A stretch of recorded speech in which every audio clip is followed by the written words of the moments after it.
Am I still there? Sorry, I'm getting everything put together here. Yes, sir. On video as well as audio. All right, ready to start, Mr. Munich? I think Miss Ripito needs to hit the record button. Mr. Chair, if she's accomplished that task, we're ready. All right. Good evening, everyone. This evening is our monthly meeting of the Board of Adjustment. While we're having to change how we operate, we're still committed to a transparent process and encouragement of public comment during our meetings. We'll be accepting testimony from parties. If you wish to testify on any particular petition before us this evening, please use the raise hand feature. You can raise your hand at any time and we will recognize you at the appropriate time for the presentation of evidence for each case. Director of Planning Joe Unich will be moderating the Zoom meeting and will be asked to provide names of individuals that wish to speak again as hands are raised. I would like to call the meeting of the City of Wildwood's Board of Adjustment to order. The board members present today are Arnie Sprunger, board member, Bob Morris, board member, Kevin Lux, board member, and James Rubis, alternate member, and myself, Jared Frank, vice chair and acting chair for tonight's meeting. The Department of Planning staff present is Joe Unich, Director of Planning, and Melanie Ripito, Assistant Director of Planning. City Administrator Steve Cross and Assistant Attorney Sam Beffa and Court Reporter Courtney Tallman are also present. First, I offered into the record the affidavit of publication pertaining to today's meeting, May 19th, 2022, and take official notice of the zoning ordinance of City of Wildwood, including Chapter 400, Article 2, authorizing and establishing the Board of Adjustments, powers, and duties. Hey, you guys, can you Yep. stop for a second? I haven't been on the whole time. I tried to send a message, but it wasn't on. I just now got on because I was having trouble logging in. Gotcha. I'm sorry, Courtney. I didn't realize that. Mr. Chair, if you could repeat what you did once she's Okay. ready, we'll Yeah. get going again. Been trying to get logged on. I'm not, okay, hold on. Give me just 1 second to get my laptop ready. I sent Ms. Ripito a message. I'm gonna have to get your numbers.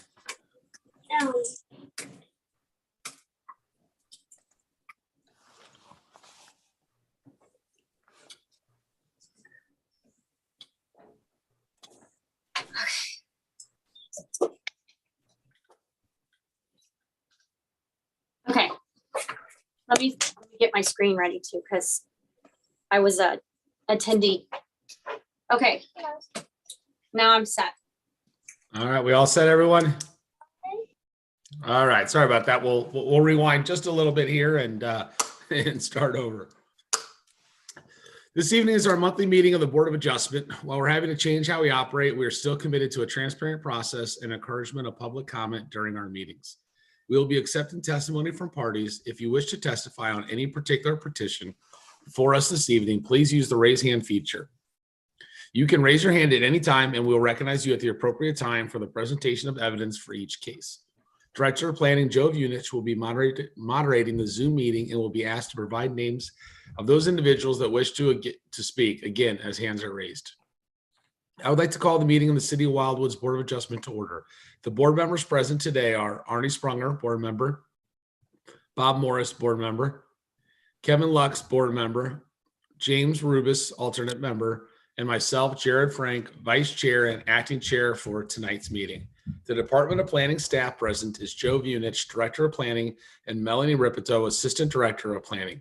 City Administrator Steve Cross and Assistant City Attorney Sam Beffa, Court Reporter Courtney Tallman are also present. First, I offer into the record the affidavit of publication pertaining to tonight's meeting, May 19th, 2022, and take official notice of the zoning ordinance of the City of Wildwood, including Chapter 400, Article 2, authorizing and establishing the Board of Adjustments, powers, and duties. Now, let me explain the hearing procedure. Please be aware the information I'm about to describe is also provided on the Board of Adjustments public hearing procedure handout, which is available online prior and up to tonight's meeting. This hearing is informal in its nature. However, the meeting's proceedings will be recorded by a reporter for future transcription if needed. The petitions are called in the order listed on the agenda. As the petition is called, I will ask for a Department of Planning staff member to read each request into the record. Thereafter, the Department of Planning will have an opening remarks and brief slide presentation. Then the petitioner or his or her representative will be asked to state their name and address, be sworn in by the court reporter, make a brief presentation to the board explaining the nature of the requested variance, and present such evidence and witness testimony that may evidence the practical difficulties or unnecessary hardship that warrant the variance. The board will only consider the unique character of the property to determine whether they warrant the granting of a variance. Board members may ask questions to clarify the facts of the petitioner's presentation. When the board is satisfied with the material presented by the petitioner, the chair will then ask if there is anyone present online who would like to speak in favor or opposition to the requested variance. Each speaker will be asked to provide their name and address, be sworn in, and then provide their evidence or oral testimony. Procedurally, the petitioner may request a continuance at any time during the hearing prior to a call for the vote in order to bring in additional evidence or testimony. The board may also continue the proceedings. After the submission of testimony and evidence from all interested parties, the board will ask a staff person to provide the Department of Planning's report on this matter, if requested by any member of the board, the petitioner, or any individual that is participating online. Once all witnesses have been heard, the chair will call for a motion to grant or deny with or without conditions, then the board will vote. At that time, the presentation of evidence relating to the petition is concluded and no further evidence will be permitted. The board may make a decision today. 4 members of the board must vote in favor of the variance for it to be approved. If a variance is approved, the petitioner has 6 months to obtain the necessary permits or establish the use, or it will expire. If the board's decision is unfavorable, the petitioner has the right of appeal to the St. Louis County Circuit Court. This appeal must be done within 30 days of the decision. Mr. Vujic, are there any questions at this time? Thank you, Mr. Chair. To our attendees, if you have any questions regarding the description this provided by Chair Frank, would you please use the raise hand feature and I'll promote you so you can ask your question and hopefully receive an answer. Mr. Chair, I see no one raising their respective hand, so I think we can get started. Hearing no questions at this time, the meeting will proceed. Mr. Vujic, please read in the first request into the record, which will be followed by initial comments by the Department of Planning and a brief slide presentation. Thank you, Mr. Chair. Mr. Chair, members of the board, BA 08-22, Dave Fick Supply, 501 North Etherton Road, Wildwood, Missouri, 63005, care of Paige Skinner, Landmark Sign Company, 175 Chesterfield Industrial Boulevard, Chesterfield, Missouri, 63005. Requests an exception to the site development plan design criteria and business signs monument for the purpose of replacing an existing monument sign with a new representation upon the property located at 501 North Etherton Road, St. Louis County, locator number 18X640046-495 and 501 North Etherton Road, lots A and B, boundary adjustment lot part B, thereby authorizing a front yard setback distance of 15 feet in lieu of the required 50-foot standard. Per the requirements of Chapter 415-400, Sign Regulations General, this request was reviewed by the Architectural Review Board on February 10, 2022, and comments were provided upon this matter by its members. This request is contrary to the requirements of Chapter 415.210 M3 Planned Industrial District Regulations and Chapter 415.420 Sign Regulations for all C and M districts of the City of Wildwood zoning ordinance, as well as ordinance number 2574, amending Planned Industrial District Ordinance number 2203, the site-specific ordinance approved by the City of Wildwood. This item was continued from the April 21st, 2022 Board of Adjustment meeting. This particular site is located in Ward 1. Mr. Chair, one more item. As part of this particular hearing, the Department of Planning would like to introduce into the record the following items. Chapter 400, Article 2 of the City of Wildwood Municipal Code, the Board of Adjustment. Chapter 415 of the City of Wildwood Municipal Code, the zoning ordinance. The file that has been developed and maintained by the Department of Planning regarding this particular application and all contents contained therein, including the department's report with recommendation. And then finally, Mr. Chair, all testimony, evidence, exhibits, plats, maps, and other items provided as part of tonight's hearing. Mr. Chair, I believe Ms. Ripito is ready with the slide presentation. Thank you. Please go ahead. Thank you. Thank you, Mr. Chair and members of the board. As Mr. Vunich introduced, this is Fixed Supply located at 501 North Etherton Road. It is in the northernmost part of Wildwood. This is an overview of the area. This was an M3 planned industrial district and is, as you can see closer up, is a relatively flat area, and it's off of Etherton right here where it fronts. The sign that they're proposing is right here at the entrance. This is a site plan showing exactly where the sign is going to go.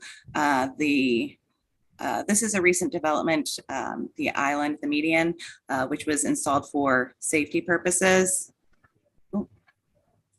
This is a rendering of the sign in the median. There's a photograph of the actual median as it looks now and the sign within it. This is looking north on Etherton, and this photograph is looking across the street. This photograph is looking south on Etherton, so you can see there are no obstructions. You can also see signage actually closer to the road than where they're proposing. This is looking back at the property, and you can see the concrete median where the sign is proposed to go. This was the original sign that was originally proposed, or that was taken from a Google map. This was the sign that they're replacing, and the sign that they're proposing is going in a similar place. However, the concrete median wasn't there at the time. It also went before the Architectural Review Board, and it was shown without the concrete median. However, the new monument sign is in virtually the same location as the originally proposed sign. When this sign went before the Architectural Review Board, the sign was actually larger, and comments from the Architectural Review Board stated that they were okay with the variance from the street, but not okay with the overall size of the sign because it was primarily decorative as opposed to like actual signage, and so they didn't see it as a necessity. Since then, the sign company has gone back and redone the sign, so this sign actually meets the size requirements, but is still in the same place, so it still will require the variance from a 50-foot setback to a 15-foot setback in order to be placed where it's proposed. And that concludes the city's presentation. I believe the applicant is here and ready to answer any questions. Yes, hello, can everybody hear me? Yes, Ms. Skinner. Perfect. Can you please state your name, address, relation to the property, and then be sworn in by the court reporter? Of course. My name is Paige Skinner. Business address is 175 Chesterfield Industrial Boulevard, and I work with Landmark Sign Company. All right. And then Courtney? You're muted, Courtney. Muted. Okay. Do you solemnly swear that the testimony you're about to give in this cause will be the truth, the whole truth, and nothing but the truth? I do. Thank you. Thank you, Ms. Skinner. If you could explain the nature of the request and hardship or practical difficulty necessitating the variance, please. Yeah, of course. Miss Ripto pretty much stated everything that I am about to state. But initially, we are looking to propose that monument within that entrance island. Initially, for the reason, as Ms. Ripto stated, because that is technically speaking, as close to the existing monument placement or his old sign placement. It just now has the entrance monument within it. The biggest reasons why we are wanting to put it within the 15-foot setback in lieu of the actual required 50 is because, again, the placement of the old sign prior to the entrance island being set. We also find that it is not within any visibility. It's not visibly obstructing anything. So it is there for pure identification of the actual shop itself. So therefore, people coming from each side of Etherton will be able to identify it, but it's not visibly obstructing to the point where obviously it's going to cause any issues. But it is there solely for identification. And as Ms. Rubitos stated, we have since changed the design of the actual monument. So it is there and for pure markability reasons, and that alone, there's nothing too extravagant about it, and nothing there to be identified as overly decorative or anything, because it's purely for identification so people don't miss it. I myself have had the tendency of the handful of times I have been to Mr. Fick's address that I have almost missed that entrance just by driving by because of the wooded area. And I'm coming from Chesterfield Airport Road, and I'm not entirely certain of the actual direction off the top of my head. But when I'm coming from Chesterfield Airport Road, I almost miss that entrance every single time. And we find that putting that monument within that entrance island will obviously help eliminate that, so people know exactly what Mr. Fick's place of business is.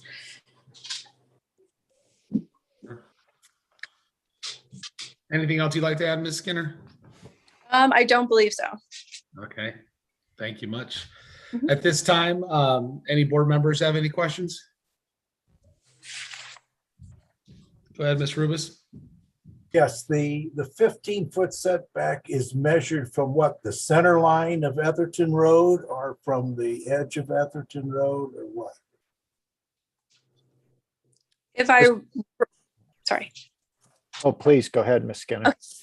As far as I'm concerned, it is measured from, at least based off of what I was told by Miss Ripto, I believe the last time we spoke. It was based off of the property line, and I could be completely wrong, but I'm almost certain it is based off of the property line, not from the center of Etherton. Ms. Rubito? I may, yeah, and that is correct. It is based off of the property line. It is actually set back further from the road than the actual property line. Set back from the road further than 15 feet. It's just 15 feet from the property line.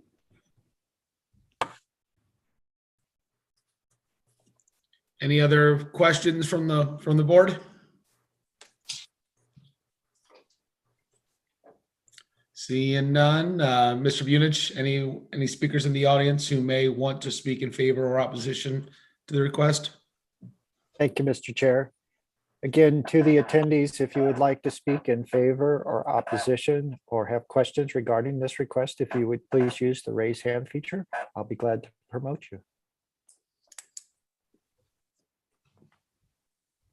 Mr. Chair, I see no hand raise feature, so I assume that we can proceed forward. Thank you. Okay. Would anybody like the opportunity to hear an oral presentation of the department's report?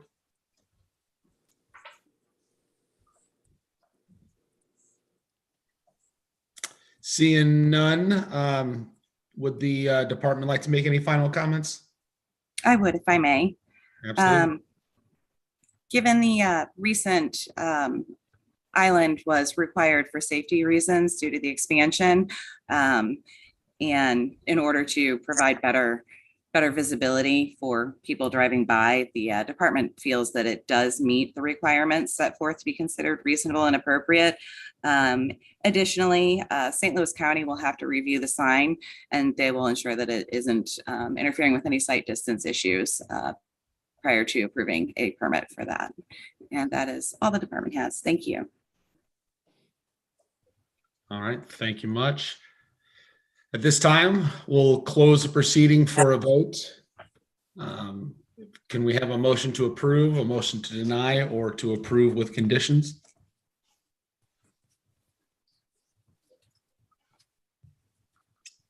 I'll make a motion to approve the variance as requested. I'm sorry, Mr. Rubis. Mr. Sprunger spoke up fast. Thanks, Mr. Sprunger. Do I have a second? I'll second it.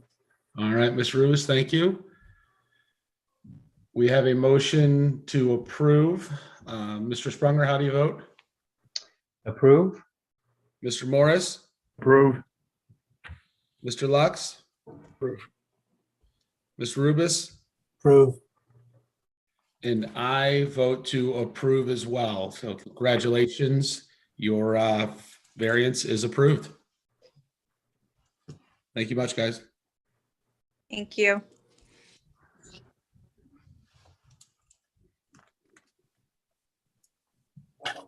Just a moment here. We'll pull the next one up.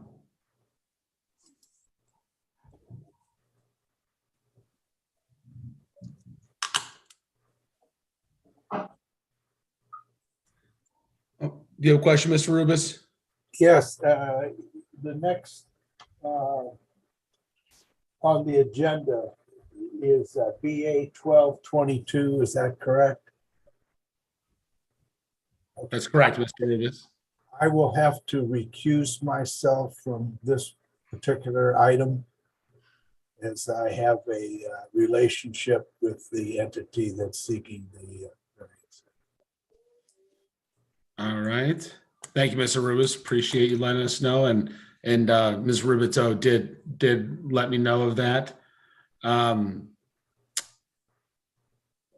Will the department handle that from the Zoom standpoint or whatever Mr. Rubis needs to do?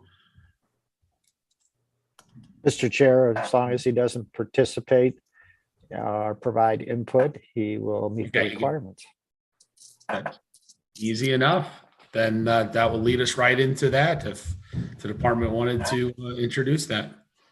Thank you again, Mr. Chair. Mr. Chair, members of the board, the next item tonight is BA 12-22, St. Louis County Catholic Church Real Estate Corporation, 20 Archbishop May Drive, St. Louis, Missouri, 63119, care of Matt Schlietler. Network Real Estate LLC, 5055 State Route N, St. Charles, Missouri, 63304. Requests an exception to the minimum yard requirements general for the purpose of erecting a 190-foot tall monopole for telecommunication purposes, along with an associated equipment area, such being encumbered by a lease established for the same, all being located upon a property at 2001 Shepherd Road, St. Louis County, locator number 22V140282, Ephraim, Babler State Share Subdivision. The request would authorize a front yard setback distance of 97 feet in lieu of the 215-foot standard. The petitioner is also requesting a side yard setback of 61 feet in lieu of the 190-foot standard. These requests are contrary to the requirements of Chapter 415.090 NU Non-Urban Resident District of the City of Wildwood Zoning Ordinance, Chapter 430 Regulation of Placement of Wireless Facilities and Wireless Support Structures of the Wildwood Municipal Code, and Conditional Use Permit, CUP PZ-921. This item was continued from the April 21, 2022 Board of Adjustment meeting. The property is located in Ward 1. And Mr. Chair, before Ms. Ripperto provides her slide presentation, the department would like to enter into the record the following items. Chapter 400, Article 2 of the City of Wildwood Municipal Code, Board of Adjustment, Chapter 415 of the same Wildwood Municipal Code, the zoning ordinance, the file that has been developed for this particular application by the Department of Planning, and all contents contained therein, including the department's report with recommendation. And then again, finally, any testimony, exhibits, plats, plans, or other items offered as part of tonight's hearing. And again, thank you, Mr. Chair. I believe Ms. Rip.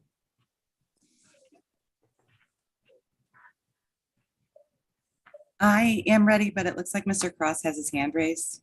Yep, sorry, I was muted as well. I was attempting to stop. Yeah, Mr. Cross? Thank you, Mr. Chair. Just for the purposes of ensuring accuracy, what is into the record, I'd like to make one small correction. What was read into the record just now was a 190-foot pole, 190 foot tall, and in fact, it's 195. It does say 195 in the written documentation, but it's a 195 foot tall monopole. Just wanted to make sure that the record properly reflected that. Thank you. All right, thank you, Mr. Cross. Proceed, please, Ms. Ribito. Thank you. Thank you. Mr. Chair and members of the board, as Mr. Vunich read into the record, this property is located at 2001 Shepherd Road. You can see an overview of where it's located in Wildwood off to the right here. This overview shows the property around the church, and it is all non-urban, mostly residential. There is a school across the street and over here.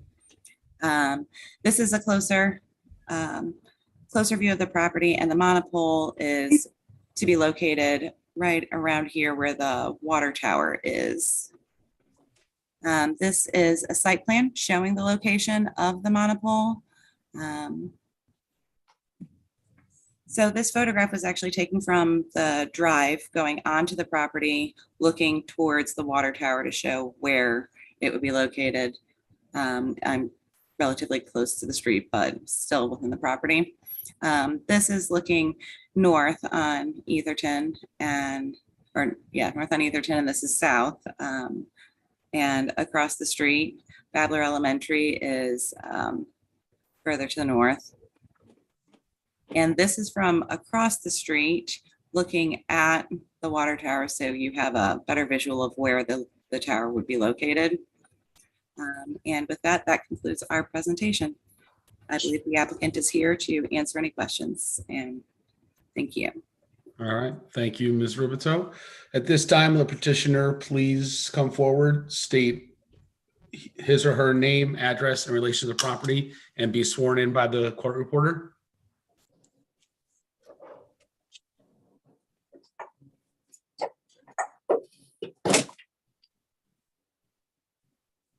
Ms. Ripito, could you go to the full screen? Good evening. Can you guys hear me?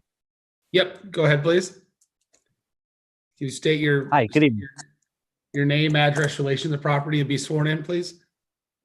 Sure. My name is Matt Schlichter, and my address is 5055 Highway N, St. Charles, Missouri, 63304. We represent, our company, Network Real Estate, represents really the petitioner, which is the St. Alban Road Parish in the Archdiocese of St. Louis, and the end applicant here, which is AT&T Mobility. All right, Courtney, could you swear him in, please? Do you solemnly swear that the testimony you're about to give in this cause will be the truth, the whole truth, and nothing but the truth? I do. Thank you. Thank you, Mr. Schlichter. If you could please explain the nature of the request and the hardship or practical difficulty necessitating the variance. Absolutely. So first, I want to thank everybody for allowing us to speak tonight.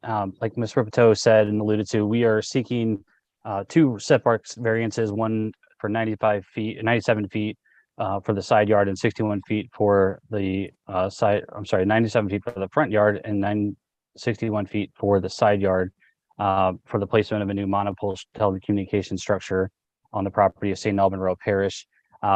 We have been working this is a culmination of a lot of work together with the planning department there in Wildwood to come up with a location that would be best suited for not only the area, but this property in general.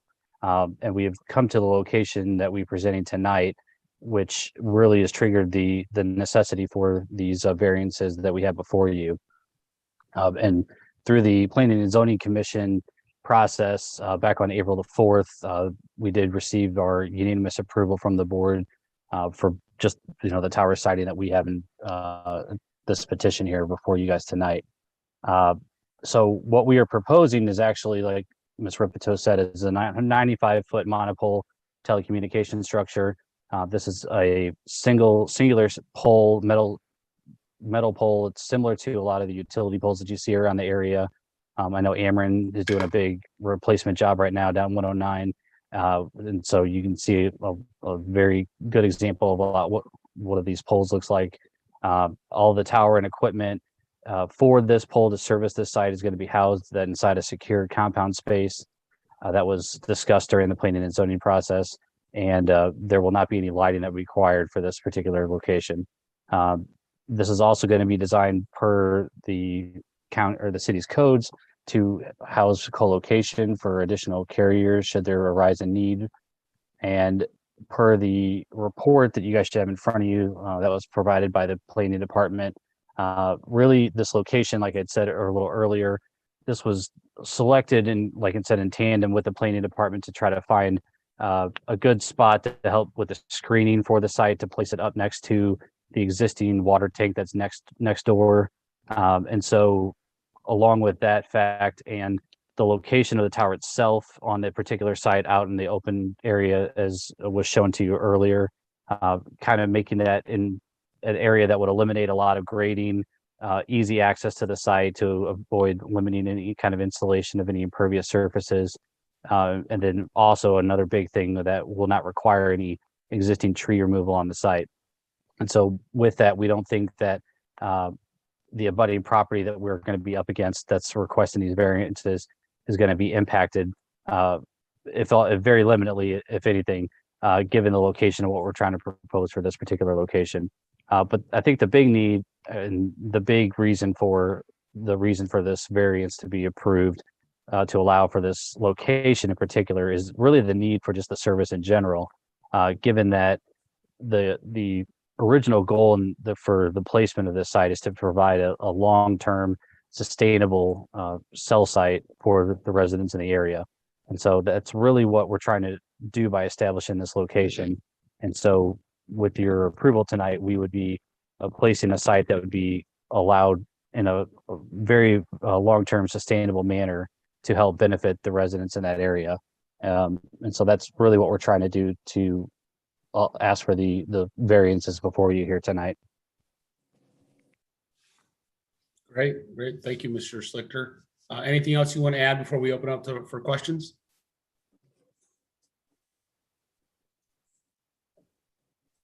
All right. At this time, Not for me, no. At this time, does any of the board members have any questions for Mr. Slichter? Actually, I do. Spring. I mean, I get the need for putting up cell towers and so forth. I think from last month we received, and maybe we can get clarification from the city on this in terms of support or non-support from those in the neighborhood or in the surrounding area.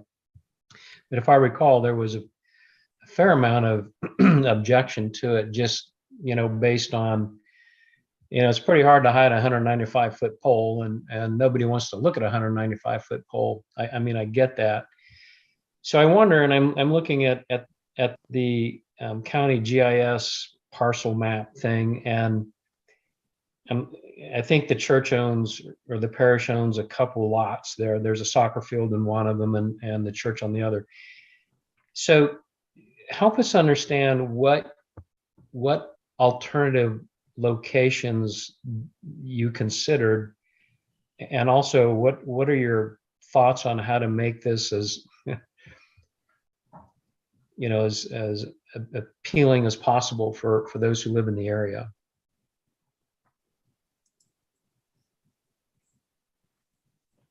Yeah, no, appreciate the feedback, and to your point, we actually did look at alternate locations on the St. Alban Parish properties, because they have like you said, a large piece of land there that they control. Like I said earlier in my comments, the location that we have in front of you tonight that is triggering our presence here at the board was actually selected in tandem in working with the planning department. And it was at really their suggestion to place this site in close proximity to the water tank as an attempt to try to maintain an aesthetic next to an existing visual aesthetic that's already present in the city. by having that water tank already there.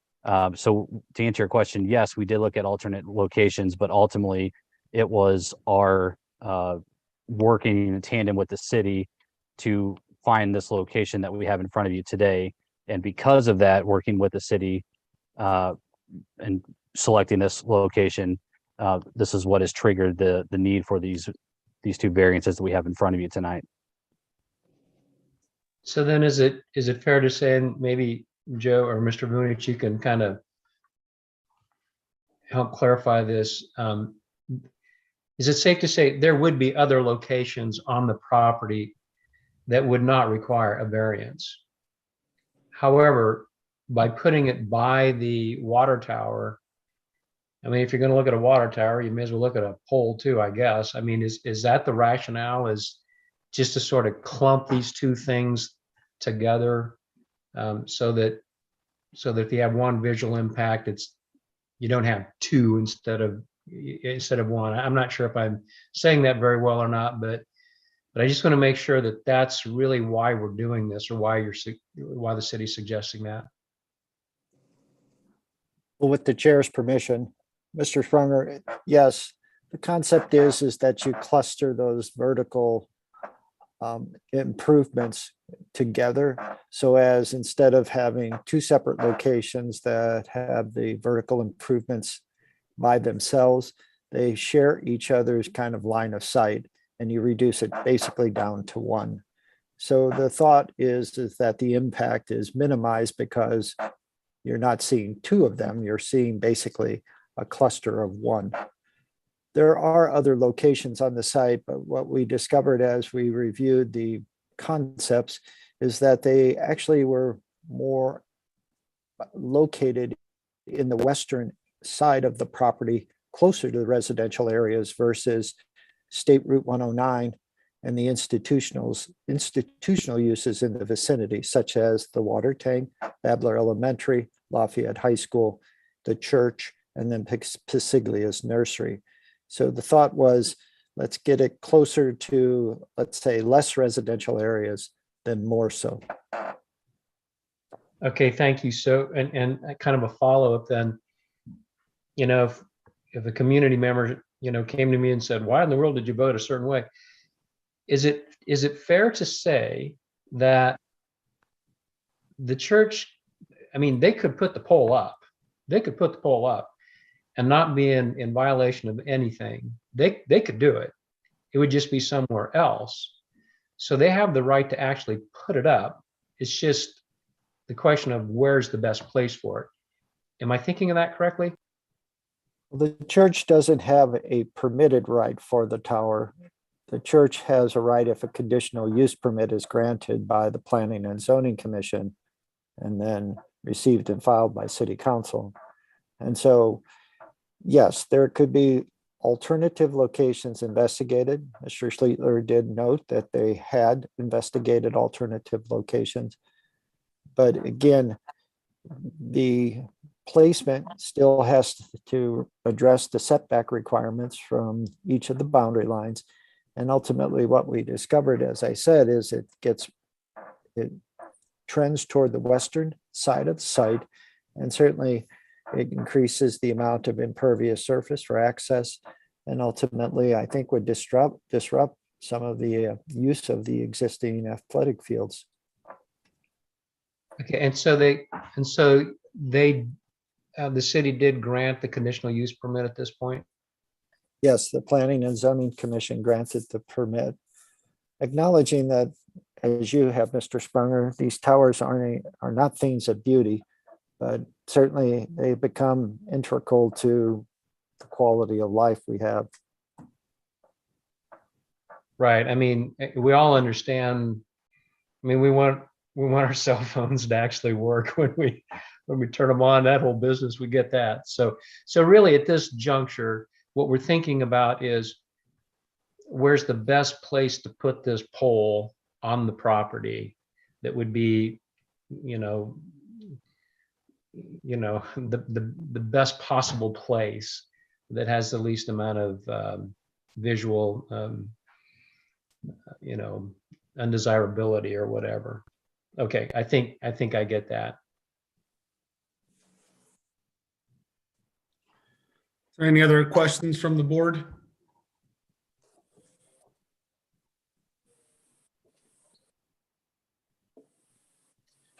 Seeing none. Mr. Bunich, are there any speakers in the audience that may want to speak in favor or opposition to this request?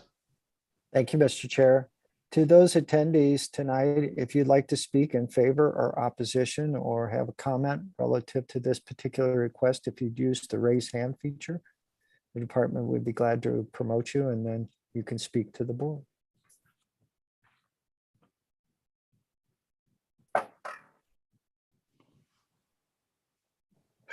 Mr. Chair, I do not see any hands raised, so I believe we can proceed forward. Seeing no questions from members in the audience, at this time, we'll offer an opportunity to hear an oral presentation of the department's report, if so requested.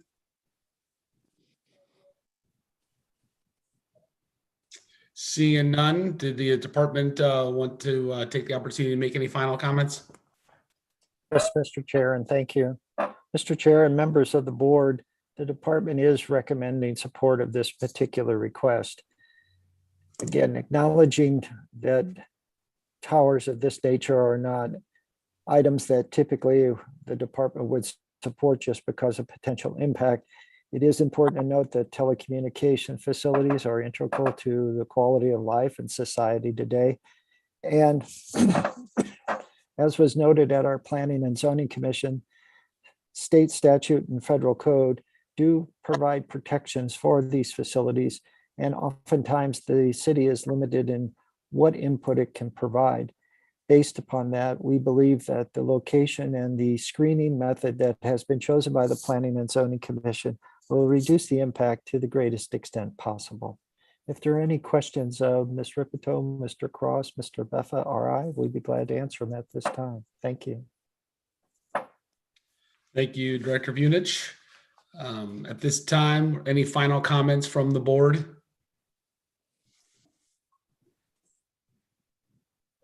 Okay, we will close the proceeding for a vote. At this time, may I have a motion to approve, a motion to deny, or a motion to approve with conditions?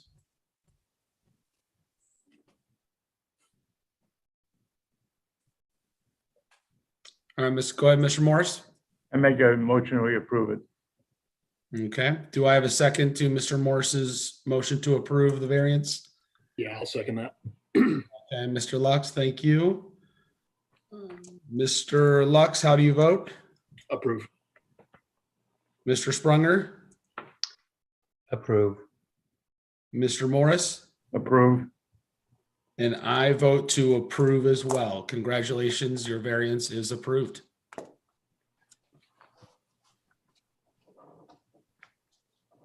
Thank you, Mr. Slichter. Thank you.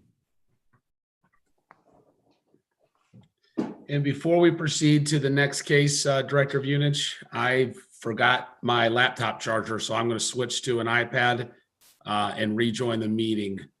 I should be just a moment here. If Ms. Ripito, if you could keep an eye out, I'll try to do it as quick as we can. I apologize for that. Mr. Chair, since we would have 4 members during your absence, may I have the permission to go ahead and read the request into the record? Yeah, absolutely. Please go ahead and do that, and I'll be back on, I assume, before you even finish. So yeah, I'll read please slow. please proceed. I'll be right back on. Thank you. Chair. Mr. Chair and members of the board, the next case is BA 13-22, Fellowship of Wildwood Church, 1770 Mueller Road, Wildwood, Missouri, 63038, care of Jeff Kruger. A request for an exception to the miscellaneous regulations of the City of Wildwood zoning ordinance to allow the placement of 2 temporary structures on the property located at 1770 Mueller Road, locator number 23W 410031, for the purposes of utilizing them for additional classroom space in association with the current church activities. The placement of these temporary structures on the subject lot is not for offices, storage, or related sales activities associated with new construction or the development period of projects. This request is contrary to Chapter 415, 380, Section M, miscellaneous regulations of the City of Wildwood zoning ordinance, Chapter 415.090, NU non-urban residence district regulations of the City of Wildwood zoning ordinance, and Plan Residential Development Overlay District Ordinance number 522. This item was continued from the April 21st, 2022 Board of Adjustment meeting. This particular site is also located in Ward 1. Before proceeding forward with the presentation by Ms. Ripito of slides, the department would like to enter into the record the following items. Chapter 400, Article 2 of the City of Wildwood Municipal Code, the Board of Adjustment. Chapter 415 of the City of Wildwood Municipal Code, the zoning ordinance. The file that has been developed and maintained by the Department of Planning regarding this particular request, and all contents contained therein, including the department's report with recommendation. And then finally, any testimony, exhibits, plats, plans, or other items offered as evidence as part of tonight's hearing. Thank you. I still do not see Mr. Frank. Yeah, Ms. Ripito, I'm signing, I've got to sign in the other. Ms. Ripito or Mr. Vunich, may I interrupt for a moment? Yes, sir. I apologize for the interruption, but I feel that what is read into the record should be accurate. And this item is BA 16-22, not 13-22. So I'd just like the record to correctly reflect which petition number this is. Sorry, Joe, when you spoke, you called it 13-22. Well, Mr. Cross, that's how it's posted on the agenda I have, and it's also the packet of information. It's also on our department's report, so I'm not sure what particular item. It's possible that I actually am looking at the wrong one. So this is the Fellowship of Wildwood Church, correct? Yes, sir. And you are correct, and I am wrong, and I apologize for the interruption. No Sorry need to about that. apologize. As you know, reading these things can be a bit of a tongue twister at times, so thank you. You do a very good job. I was looking at the wrong petition, and so I apologize profusely to you, Mr. Vunich.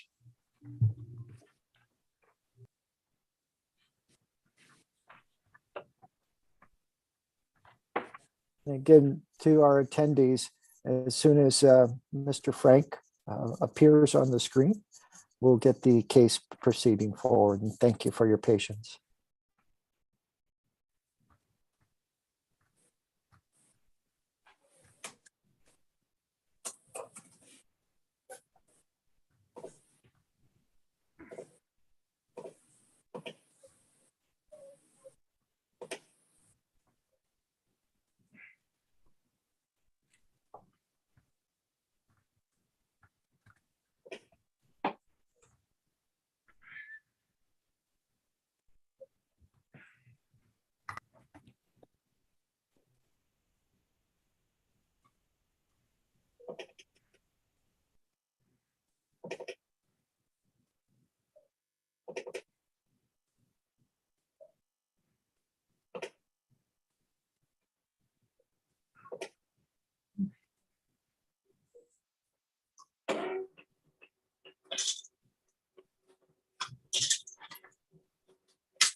All right, I should be back on, everyone. I apologize.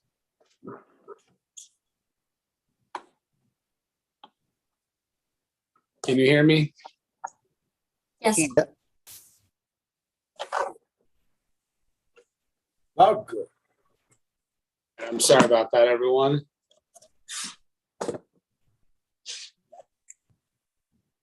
Where were we, Ms. Ribito? Mr. Vunich read the case onto the record. I'm ready for the slideshow presentation whenever you are. I am ready. Please proceed. Thank you. Thank you, Mr. Chair. Members of the board, as Mr. Vunich just read into record, this is the Fellowship of Wildwood Church located at 17770 Mueller Road.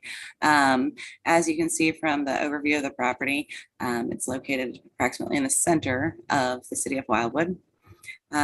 This map gives you a broad overview of the location of the property and its surroundings. As you can see, it's surrounded by large lot, primarily residential, also zoned non-urban. It has frontage on 3 streets. We've got Highway 109 here, and then it has frontage on Mueller to the west as well as the north. And the following slide gives you a better representation of the property. As you can see, there are a couple buildings on it and a large parking area. And it is only accessible off of 109 via Mueller. Okay. The next is a site plan showing the proposed location of the temporary structures. They would be located to the south here, as you can see on the plans. This is a closer view of the classrooms that the buildings would be utilized for. This photograph here was supplied by the applicant and showing where the proposed modular buildings would be located. And the next is a rendering of what proposed similar elevations to the modular buildings that they're proposing. These photographs were taken by department staff, and this is a view from further back on the lot closer to 109, but showing the general area of where the buildings would be proposed. This is looking towards, this is actually from Highway 109 looking towards the property. As you can see, there's a pretty extensive berm here blocking the view of the existing buildings, and would also block the view primarily of the proposed modular buildings. This is looking down 109 to the west, and you can see this extensive berm here. Oh, the wrong way. Okay, this is looking to the east on 109, again along the berm, and you can see the highway.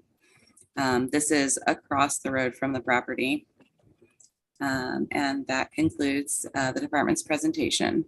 And the applicant is here to present their case and to answer any questions. Thank you.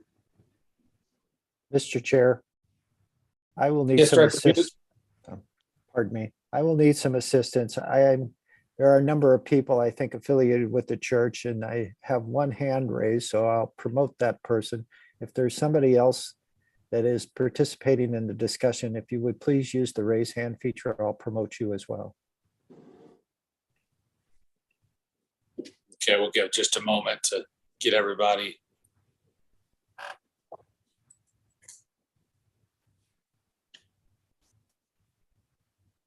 Well, Mr. Chair, I got 2 in, so I think that may be it. Thank you. All right, thank you. At this time, will the petitioner please state his or her name, address, relation to the property, and then be sworn in by the court reporter, please? Yes, hi, good evening. My name is Ryan Bowman, and I serve as the lead pastor here at Fellowship of Wildwood. The church address is 1770 Mueller Road, Wildwood, Missouri, 63038. And my home address is 484 Thunderhead Canyon Drive, Wildwood, Missouri, 63011. All right, Mr. Bowman, thank you. Courtney, you please swear him in. Please raise your right hand. Do you solemnly swear that the testimony you're about to give in this cause will be the truth, the whole truth, and nothing but the truth? Yes. Thank you. Again, my name is, I'm sorry, go ahead. Okay. Again, my name is Ryan Bowman. I serve as the lead pastor here at Fellowship of Wildwood. And joining me tonight is our executive pastor, Russ Ewing. He has done a lot of legwork on this request. We may also have, I see Jeff Kruger on the call here. He is the project manager for our proposal. He's an engineer and will be available for questions. And we may have Tom Keller as well. He is the head of school for Living Water Academy, which is a ministry of our church. He is also a retired Rockwood administrator and has had experience with this type of classroom buildings. And he's currently on a middle school field trip to Nashville. So if he's not able to join us, we'll understand. But he may pop in as well. But tonight we are seeking your approval for a variance from the miscellaneous regulations of the City of Wildwood zoning ordinance to allow for the placement of 2 prefabricated classroom buildings on the church property. These buildings are high quality. They are designed specifically for classroom use and each include multiple classrooms and restrooms. The purpose of these buildings will be to provide additional classrooms for the church on Sundays, but also for Living Water Academy, a ministry of our church which meets during the week. LWA is currently at an all-time record enrollment from preschool through 8th grade. And they have a waiting list of potential students in just about every grade for the upcoming school year. In addition, Living Water is planning to start a high school in the fall. They will only begin with the 9th grade, but in the next 3 successive years, they plan to add an additional grade until we are able to go through 12th grade. So employing the use of these buildings will allow us for some immediate expansion. And in addition, they will provide us necessary time for reviewing our current plan for additional education space. Of course, we're limited by a preserved area boundary in our current site development plan. And these classroom buildings will function as accessory buildings, housing some of the same activities that we have in our existing building, because right now all of the classroom space for Living Water Academy and our church classes are in the existing buildings. Since we plan to phase in the high school 1 grade year each year, and because of the large expenditure that we will incur to place these classrooms, we are requesting to be allowed to utilize these buildings for up to 10 years. Accordingly, we would like to have up to 5 years to submit a construction timeline for the replacement of the prefabricated buildings, with the resulting construction to be completed by the end of the 10th year. The reason for this request is that it may take us a couple of years to determine if the growth of the church and the school is going to continue. It's also going to take some time for us to see if there is a significant level of interest in offering grades through high school. And so both of those factors are still a bit unknown. But as I said, we are in an immediate need of these classroom buildings with the growth of the church and the school to be able to accommodate more classes. We've had growth that we didn't anticipate post-COVID. And so with that, as well as the current volatility of construction materials and the skyrocketing costs for construction, which we hope will moderate some in the future, we believe that the best solution is to utilize these classroom buildings. The goal would be to have them available for occupancy in August of 2022, as the church ministries in the fall will begin, but also for the school year at Living Water Academy. So in summary, we're proposing that these classroom buildings be placed as was shared in the presentation to the south of the existing church building. We believe that in this location, the buildings will be largely hidden from Highway 100 due to the existing berm along the road. We also believe that the buildings will not be seen from the nearby neighborhoods because of the topography of the rest of the church campus, and the location of the existing church building will hide them from view. So in closing, I want to thank you for your service to the City of Wildwood and for the opportunity that we've had to present our request to you this evening. And we are happy to address any questions that you may have.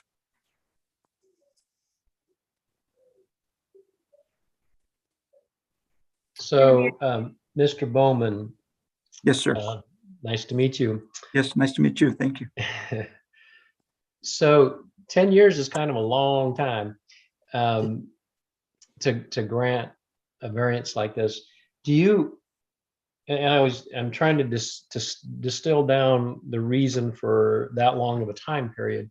And it sounded like there were a couple of factors here. One is you're trying to discern whether or not you're really even going to need a more permanent structure going forward. And, Yes, and sir. as a church, you haven't quite figured that out. And you're not really going to know until you maybe start your high school program or whatever. Okay. Yes, sir.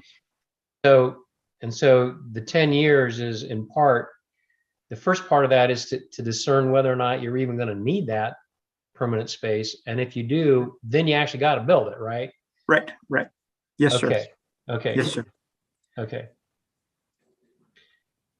So what I wonder is, okay, so you put these structures, these temporary structures up, okay, and would they accommodate a high school program as you've envisioned it? Would they do that? Yes, well, depending on the enrollment numbers, of course, that's a bit of an unknown, but each building will have 6 classes, large classes in each one.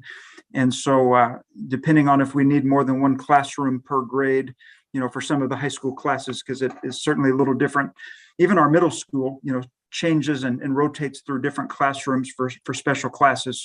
So by having an additional 12 classes, that gives us space for the middle school and the high school. Of course, it's not going to be anything like a Lafayette High School. We don't envision anything like that. But it would, to answer your question, it would help us to get settled with the first of all, to address the growing wait list, because like right now we only offer 1 class for first graders, but we anticipate to offer 2 classes for first graders and some of the other grades that have high wait lists as well. And so this will give us additional space to be able to accommodate these students, as well as begin to see how the high school will be received.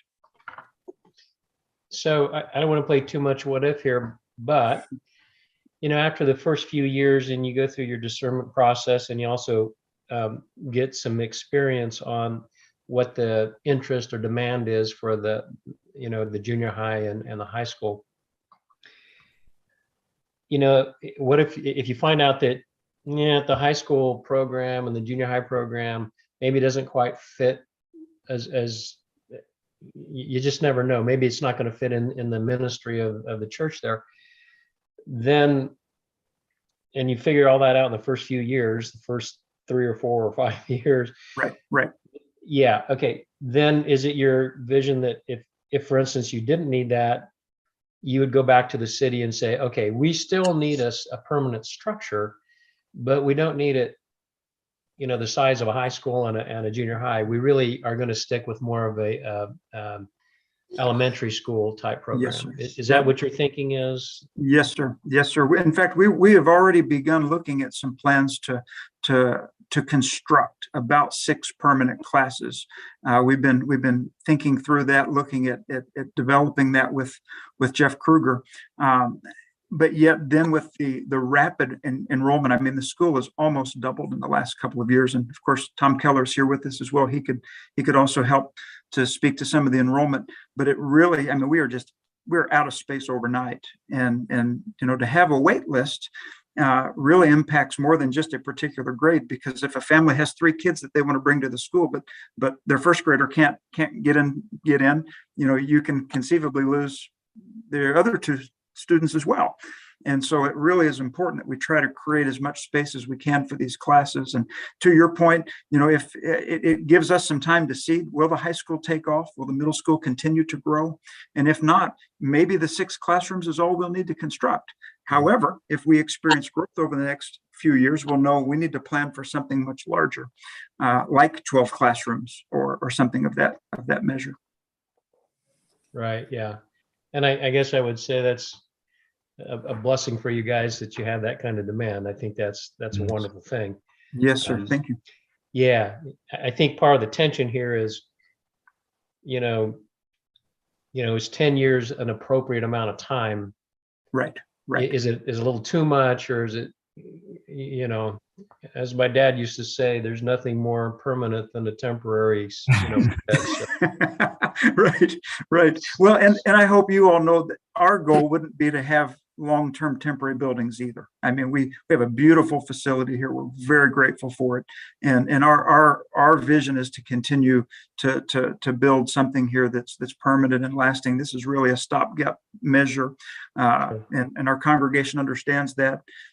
It is much more expensive than you might think for these. Quite honestly, it's quite an investment. And so, to have some assurances to the church family that by putting forth this amount of money that we know that they're not just going to solve a 2-year period, because obviously to spend such dollars, we need to try to be able to go beyond that. And we certainly would be willing to even, as I know has been requested by Mr. Vunick, to begin putting together a construction timetable, to begin giving some thoughts on how we would begin to determine what our future needs are and what the future space would be. We could begin doing that in year 1. It's just that we're still going to have to wait for some of these enrollment numbers to kind of settle. Are we on a post-COVID bubble? We're just not exactly sure yet. Right. Yeah, and what I think about a little bit too, and then I'll turn the floor over to some other folks who probably have some questions too.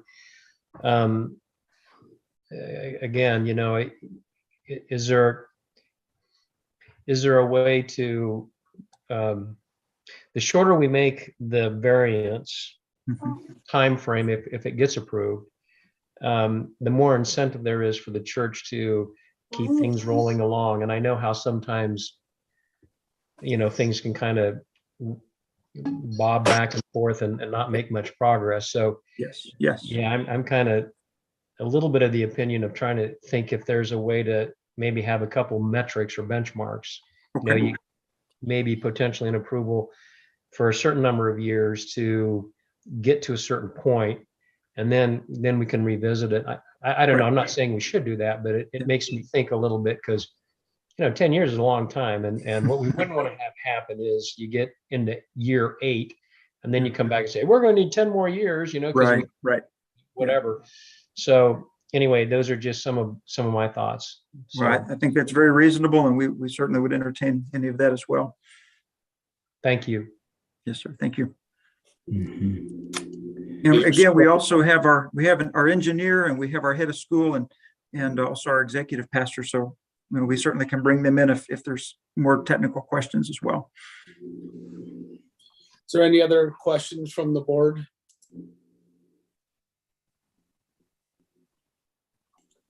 And again, guys, I am now working off an iPad because of the laptop issue, so I can't see most of your screens. So if you can just go ahead and go ahead. Jared, this is Kevin Lux. I've got a question. You guys mentioned the potential construction schedule a few times. Can you put a little more detail on exactly where you're at, and maybe whatever sort of time frame you've got for when those expectations will be complete, or when you might be able to put some definitive time frames on that? Yes, sir. Are you speaking specifically about the placement of these buildings? Are you speaking for the permanent structures more so than the okay? current Yeah. Yeah. Well, what we've thought about doing was beginning by putting together a timeline and just beginning to look at enrollment numbers, realizing that if we continue to add 1 grade over the next 4 years, that would give us an idea of how many classes will be needed, to accommodate those students. Of course, they'd just be projections. Quite honestly, there's no guarantees with stepping into the realm of high school. It's much more complex than having the elementary and middle school that we've had for so many years. But we would begin in earnest at that. We do have, and Jeff, if I could bring you in, we do have a plan for 6 classroom buildings. Permanent structure for 6 classrooms. We're just not confident that would accommodate us right now. And so that's why we've pulled back on that and instead gone the temporary route. But I believe even some city staff may have even seen that plan. So we have had plans in the background, and we could certainly make those available and give more detail. And I don't know if it's appropriate to ask Mr. Kruger to join me or not on that. Sure, yeah, Mr. Kruger, if you would like to speak, just please state your name, address, relation to the property, and then we'll get you sworn in. I sure would. Thank you, Mr. Chair. My name's Jeff Kruger. I am the owner and principal of Kruger Consulting and Engineering. Our address is at 4596 Bucklick School Road in New Haven, Missouri.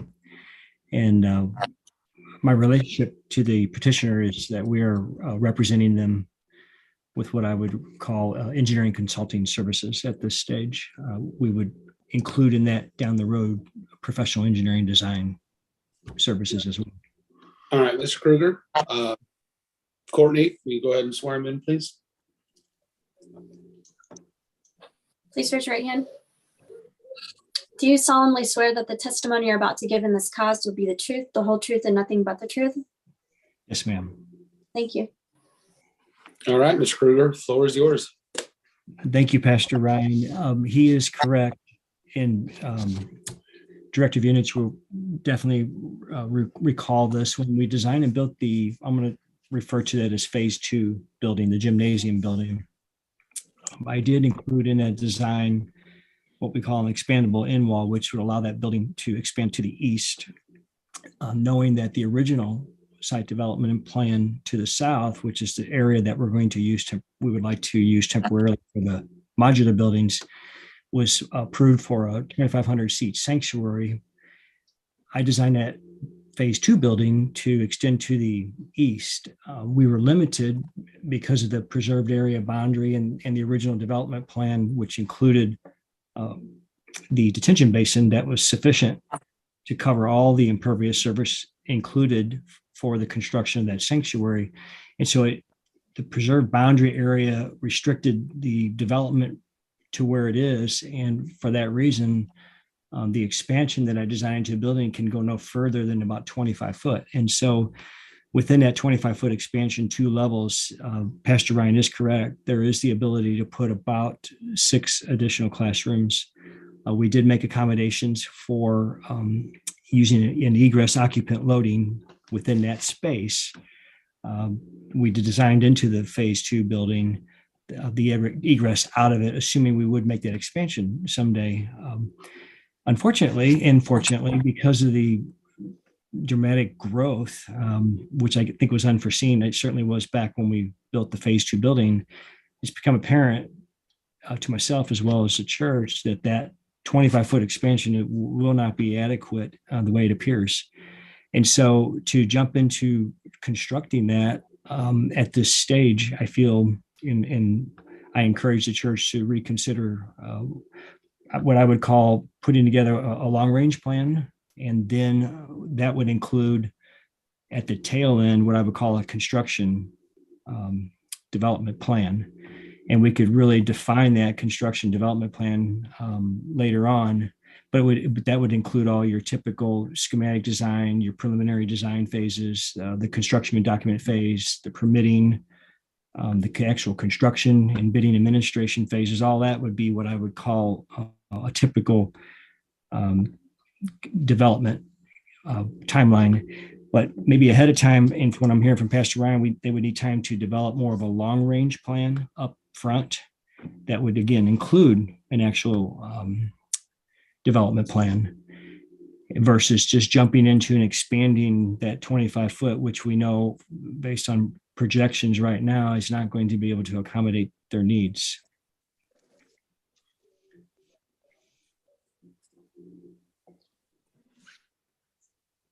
Okay, anything else, Mr. Kruger, you'd like to add? Pastor Ryan did well as far as defining the request. I guess I would, in my mind, to simplify what we're asking for, because I'm familiarized myself with the zoning regulations, that maybe we would just define the use of the temporary structures as temporary accessory buildings, and that term was used by Pastor Ryan because under that accessory building is permissible under the zoning regulations for non-urban districts, and I think it's chapter 415-090. So an accessory building is permissible. Maybe we could define the temporary structure under miscellaneous to include temporary accessory building. And in our case, it'd be to be used during what I would call the project developmental period, which would include the long range plan and then the actual development and construction plan. And I think that would make it, in my mind, I see it as then we're not being contrary to Chapter 415 of the miscellaneous regulations if we can just include in that definition of temporary structure, temporary accessory building, because it is intended to be temporary. And if you read the definition of the accessory building, it is permissible and it makes sense to me. It says any building, the use of which is incidental to the principal use of another structure on the same premises. And that's what this is. Does anybody have any questions for Mr. Kruger? Or Pastor Ryan for that matter? I would like to ask Mr. Bowman, in the recommendation that the city put forth for this variance request, it does talk about having a 1-year period where a construction timeline could be drafted or created. And it also talks about, if it happens, okay, if it doesn't happen, then we can review it. And then it goes on to say that, there's really more of a 5-year period unless extended by the board. So I guess, when I hear you talk about what you're envisioning for your process, does that align? I mean, can you function within that in that recommendation there? I believe we could, and particularly since the very last part of that sentence, it says that it could be extended by the Board of Adjustment. So we certainly could come back in 5 years and give a more detailed. Of course, we need to keep the city apprised all along the way, but at that 5-year mark, of course, come back and ask for an extension. And the way that's written, it sounds like that would be allowable. Yeah, I think the intent there is, just keep the ball rolling here. Right. Yeah. And this gives, I think, a little bit of, or a lot of ability by the city to say, look, if you're not keeping the ball rolling, then we're going to maybe turn this off. But if you are, we want to be reasonable. Sure. But on the other hand, let's keep it going. Okay. So you feel like, as you have read the I guess you have it. Yes, as you've sir. read, as you've read that, you feel like you could live within those constraints if it were approved. Yes, sir. I'm certain we could, and we would be grateful for what the city is offering here, and then, like I said, being able to come back down the road and maybe even ask for time beyond those 5 years. There's also something in here too about some landscaping, additional landscaping things. I'm assuming you've read that and Yes, sir. you feel comfortable with what the city's recommending there. Absolutely. Thank you. Yes, sir. Thank you. Any other questions for either of the participants from the board? I think just to clarify a little bit more on the timing. So the 5-year contingency period, if I'm hearing the, I guess, assessment phase from the church office in terms of trying to get an idea of what their projections are for attendance. After that time, and once you feel comfortable with your projections, then you would go into the development phase with Mr. Kruger and then develop that finalized plan, correct? I guess combining those two time periods, is there a minimum that you think you would need? Is it a minimum of 2 or 3 or 4 years of projections before you feel comfortable going into that design phase? Or how much time do you think, to compress it a little bit, you would need before you start moving forward? I definitely think the design phase could begin in the next 2 to 3 years. I really think just this next school year, just to see, are we going to really get a freshman class? We're optimistic, we're hopeful, but certainly this time next year, we'll see if that's, we want to make a commitment to the ninth graders that if they choose LWA, that we want to bring them through. But we also realize that if the numbers just don't support it long term, we wouldn't want to try to construct an entire facility that wouldn't be needed. So in summary, I think, in the next, couple of years, we're going to have a much better idea of what's needed, and we'll begin making those plans as quickly as we can, and working with Mr. Kruger.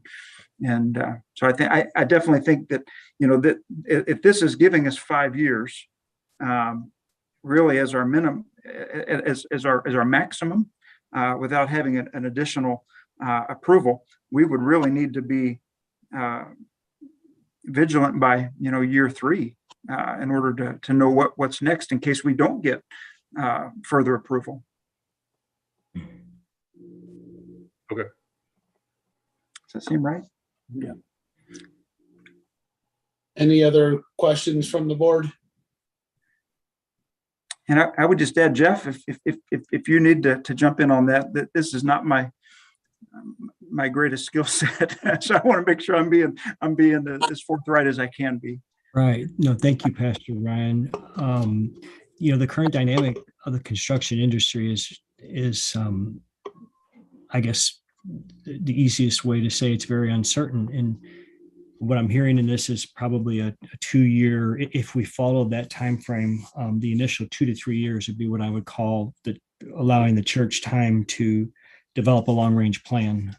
At the end of that period of time, we could actually put together a construction timeline, which would give us 2 years to follow through and construct the facilities, not knowing what that facility looks like and understanding the current dynamic of construction and the supply chain.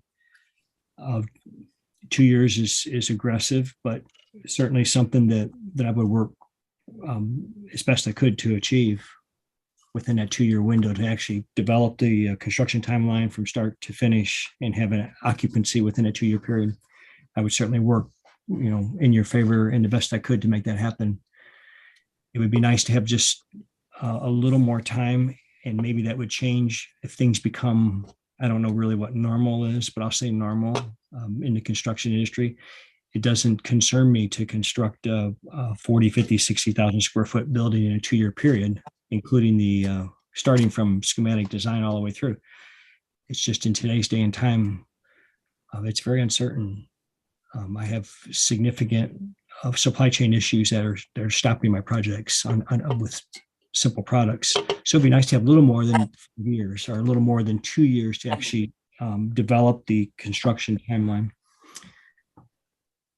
Yeah, I think we all recognize that things are a little wacky right now. Hopefully they'll get unwacky soon, Yes. but they may not. And I think what you probably would find is that if things are progressing well and there's integrity in the process, if your church is half built after 5 years, I'm not making any commitments or anything, but it's hard for me to imagine that the city would say, okay, well, 5 years is up, sorry, game's over. It's hard for me to imagine that, but on the other hand, we do want to, I think the city, and I think they've done a great job of trying to frame this here. I think the city's done a great job of trying to at least give you some time. Yes. And yeah, it's maybe a little bit aggressive, but yet it should be, within the realm of doability or close to it. And that should provide proper incentive for the church and for you as a design person to, keep the ball rolling. So anyway, that's just an editorial comment. Very good. Thank you, board member. Mr. Rubis?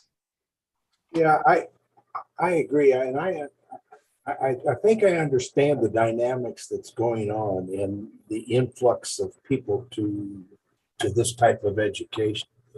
And I'm also very cognizant of what's going on in the construction and supply chain area. I just want to offer this. Would 3 years for this planning and 5 years for the look-see, whether we continue or not. Would that work within your timeframes? Yes, that, from my perspective, pastors, that would help significantly. And I do like board member Sprunger's comments there. I mean, it alleviates some of my concern if we're midway through construction and we hit that 2-year period. I think there'd be some grace there on part of the city that we are actually going to follow through with this. But the 3 years helps. I think the gymnasium project was about I think I initially set it up on the Gantt chart as an 18-month, start to finish project. It ended up being closer to a couple of years because of some fundraising ideas. I won't say concerns, but they were trying to build for cash, and so we had to postpone the project. But 3 years is helps a lot. Yes. So, Mr. Rubis, to clarify, how many years were you talking total there? Well, for the defining of the construction phase and everything, allowing them 3 years rather than the 2 years that was originally talked about, but still limiting the variance to 5 years with a return to the city to see exactly where we are. Okay, thank you. Any other questions, comments from the board before we open it up to anybody in the audience? Yeah, I have a question for Mr. Rubis, just a clarification on your comment. So you're thinking, well, what if they, have the first 3 years to figure it out, and then they're still limited to the 5 years? Is that what your thinking is? Because if it is, then I don't know if Mr. Kruger has really got his 3rd year of construction out of this. I don't think he did.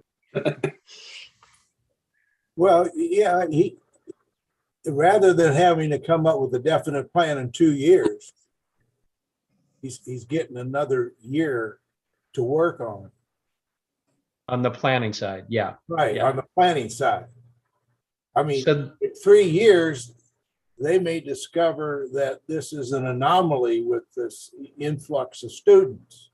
Mhm. And they won't have to build, or they may scale back what they have to build. I think 3 years is a reasonable amount of time to figure that out. yeah, I would agree with you too, Jim.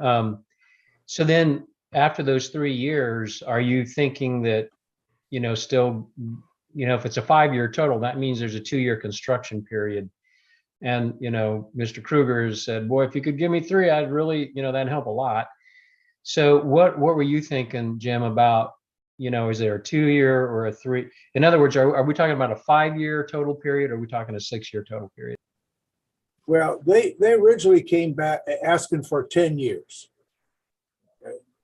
The city came back and said, we'll give you 5 years, but we want you to come back at that time for a possible extension. I'm leaving that on the table. But at least in 3 years, we'll know where they're heading. Yeah, so you're still thinking, keep it at the 5 years total. And really, if it's a 5-year total, it could really be up to the church to decide whether they could figure it out in 3 years or 2 years or 1 year or whatever. Yeah, But they've got 5 years to work with. Yeah, they'll keep the city informed, and I'm sure that it would be in their best interest to do that.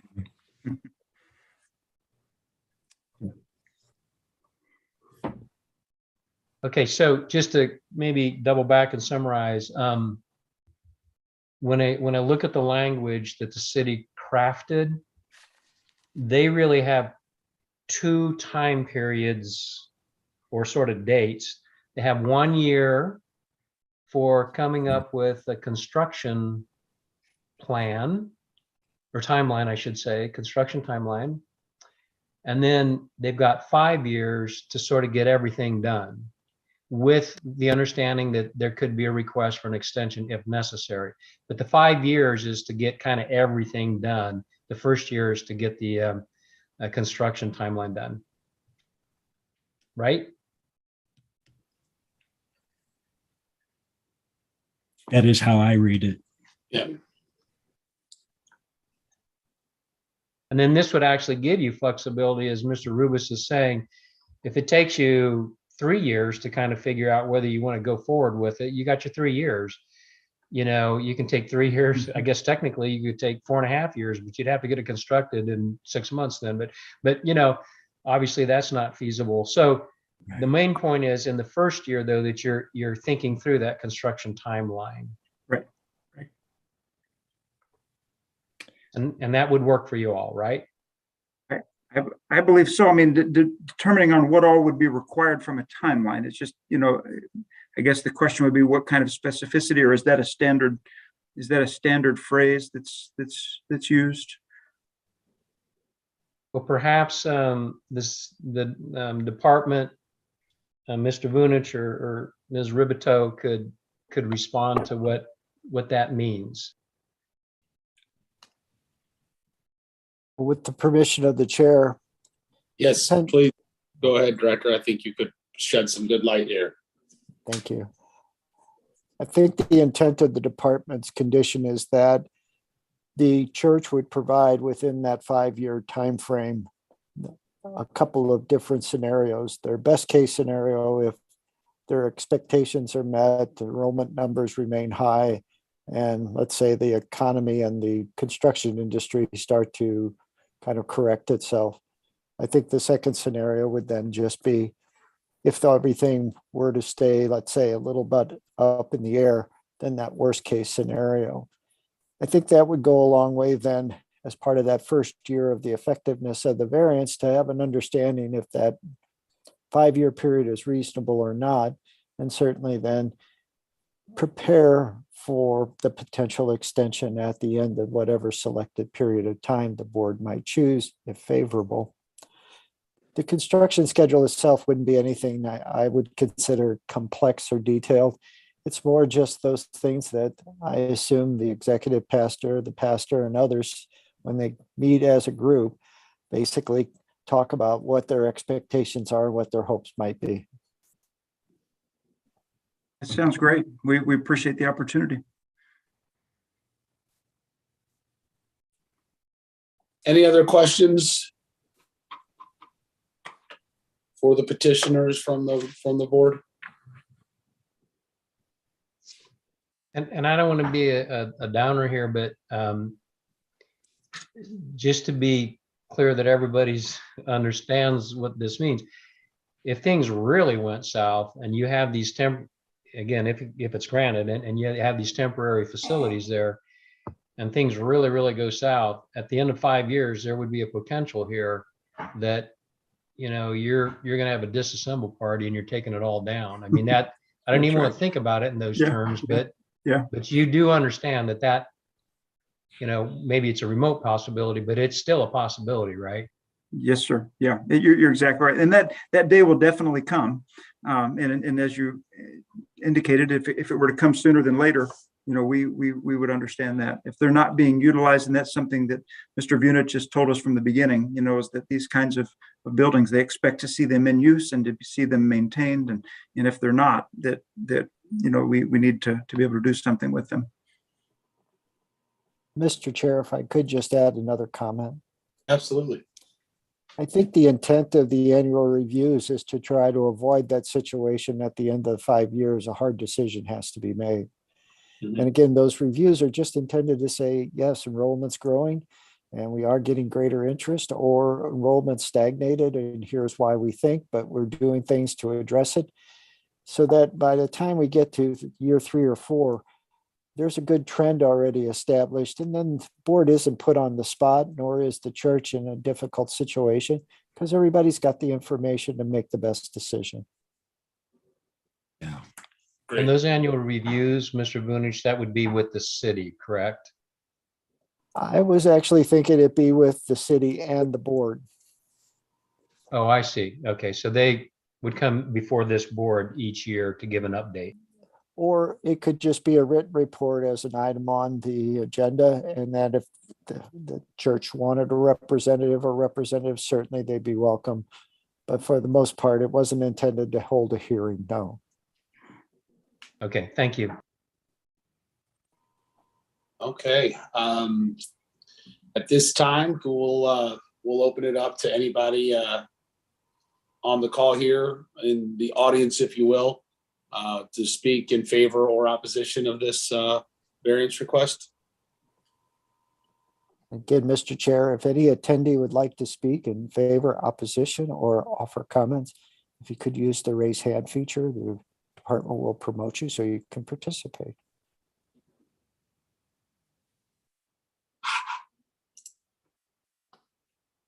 Mr. Chair, I do not see anyone using the raise hand feature, so I would like to assume we could proceed forward. Okay. This time we'll offer the opportunity to hear an oral presentation of the department's report if there's a request. Seeing none, Director Bunich or Ms. Ripito, any final comments you'd like to make? Mr. Chair, you're stuck with me on this one. Mr. Chair, members of the board, the department is supporting this requested variance based upon the conditions that have been discussed in detail at tonight's hearing. I do want to note that this particular variance is not necessarily related to the characteristics of the property, but as you know, in the introductory comments, there is also about impacts. And based upon the site characteristics that exist at the particular property at this time, the department believes the impacts will be minimal. And with the option of additional landscaping, particularly along the Route 100 corridor, there's an opportunity to even address those if they should become problematic. So again, therefore, Mr. Chair, the department is recommending support of the variance based upon the conditions described in the report. And again, Ms. Ripito, Mr. Cross, Mr. Betha, and I are available for any comments or questions. Thank you. Thank you, Director Bunich. Any final comments from the board?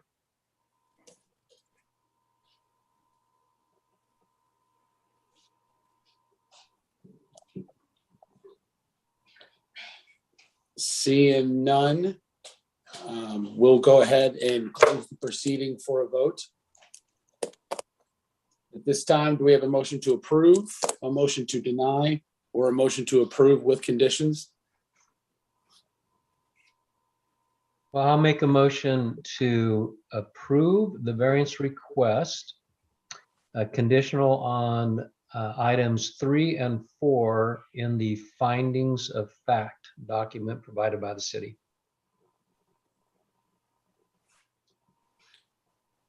And I'm going to look. Thank you, Mr. Sprunger. Before we second that, Mr. Bunich, is that okay wording for you from a standpoint of the department? Yes, sir. As Okay. you know, we always introduced as part of the record Yeah. file with the recommendation report. So yes, I think that's fine. Perfect. Thank you, Director Bunich. Do we have a second to Mr. Sprunger's motion to approve with the conditions outlined in the department's report? I'll second that. Okay, Mr. Rubis, thank you. Mr. Lux, how do you vote? I'll approve. Okay. Mr. Sprunger, Approve. Mr. Morris, Approve. Mr. Rubis, Approve. and I approve as well. Congratulations, your variance is approved. Thank you all very much. We appreciate the time tonight. Thank you, Mr. Chair and board members, very much. Thank you, Director Bunich. And Ms. Ripito, thank you very much. I apologize for my ignorance on how to launch the video. I was fearful of pushing that button and disconnecting. So that's why I wasn't showing up at first, but I went for it and I'm glad I did. Thank you for your input, Mr. Kruger. We appreciate it. Thank you. Hope it all goes well for you. Bye-bye. Yes. Thank Thank you you. all very much. Thank you. Okay, Mr. Bunich, are we ready for the next variance request? Yes, sir, Mr. Chair. The next item on tonight's agenda is BA 14-22 Ken and Lori Koch, 17266 Portland Cove Lane, Wildwood, Missouri 63038. requests an exception to the minimum yard requirements general for the purpose of constructing a detached garage and breezeway addition onto an existing single-family dwelling at 17266 Portland Cove Lane, St. Louis County locator number 22W 320106, Portland Cove subdivision, Plat 1, Lot 13, which would thereby authorize a side yard setback distance of 20 feet in lieu of the 30-foot standard, all being upon this 3-acre lot, which is located in the NU non-urban resident district. This request is contrary to the requirements of Chapter 415.090 NU non-urban resident district regulations of the City of Wildwood zoning ordinance. This item is being continued from the April 21st, 2022 Board of Adjustment meeting. Mr. Chair, this particular site is located in Ward 1. And before Ms. Ripito begins her slide presentation, with the permission of the chair, the department would like to introduce into the record the following items. Chapter 400, Article 2 of the City of Wildwood Municipal Code, the Board of Adjustment. Chapter 415 of the same City of Wildwood Municipal Code, the zoning ordinance. The file that has been developed by the Department of Planning regarding this particular request, and all contents contained therein, including the department's report with recommendation. And then finally, any testimony inclusive of exhibits, plats, plans, or other items offered as part of tonight's hearing. Thank you. Thank you, Director Unich. Ms. Ripito, we're ready when you are. Thank you, Mr. Chair. Members of the board, as Mr. Vunich introduced into record, this is a property located at 17266 Portland Cove Lane. As an existing single-family home, and as you can see from the overview, it's surrounded by other large lots in the subdivision and higher density off to the east. If you look at the image that's zoomed in here, you can see that the land is relatively flat and slopes gently to the southwest. Along the rear of the property, there are flood zone areas. You can also see from this that the house is located, the house and all of the improvements are located on one side of the property to the south. And there is quite a bit of open property here. This is a site plan showing the actual lot. You can see where the house, pool, and associated improvements are located. This photograph is of the front of the house, and you can see the driveway off to the left. This is also the front of the house. You can see to the right that the rest of the property is relatively flat and open as far as the area is concerned, with a few trees. This is from down the street, also looking at the rest of the property that's currently unimproved. The driveway here goes back, and straight ahead is where the proposed accessory structure, the proposed garage, would be located, and the requirement for the variance on the setback line would be along the side of the property. This is the existing 3-car garage that would be to your right, and then you would look straight ahead, and the proposed detached garage would be located here right off of the driveway. This is further on the property, and where the detached garage would be, this fence would be removed. You can see the stakes. They actually had it staked out where it would be located.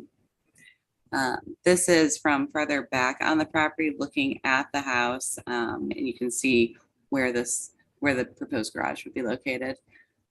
This is from the property. You can kind of see a stake here, but you can also see the distance to the next door neighbor's property, whose house is similarly situated on one side of their property. So there's still quite a bit of distance between this property line and the house next door. This is a photograph of the existing vegetation along that property line. So you can see that there are trees that would impede the visibility of the detached garage on this side of the property. And with that, that concludes our presentation. The applicant is here to present the case and answer any questions. Thank you. Thank you, Ms. Ripito. At this time, will the petitioner please come forward, state his or her name, address, and relation to the property, and be sworn in by the court reporter?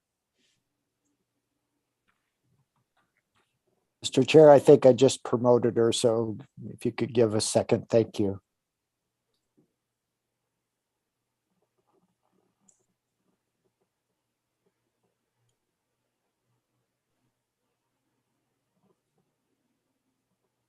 I guessed right.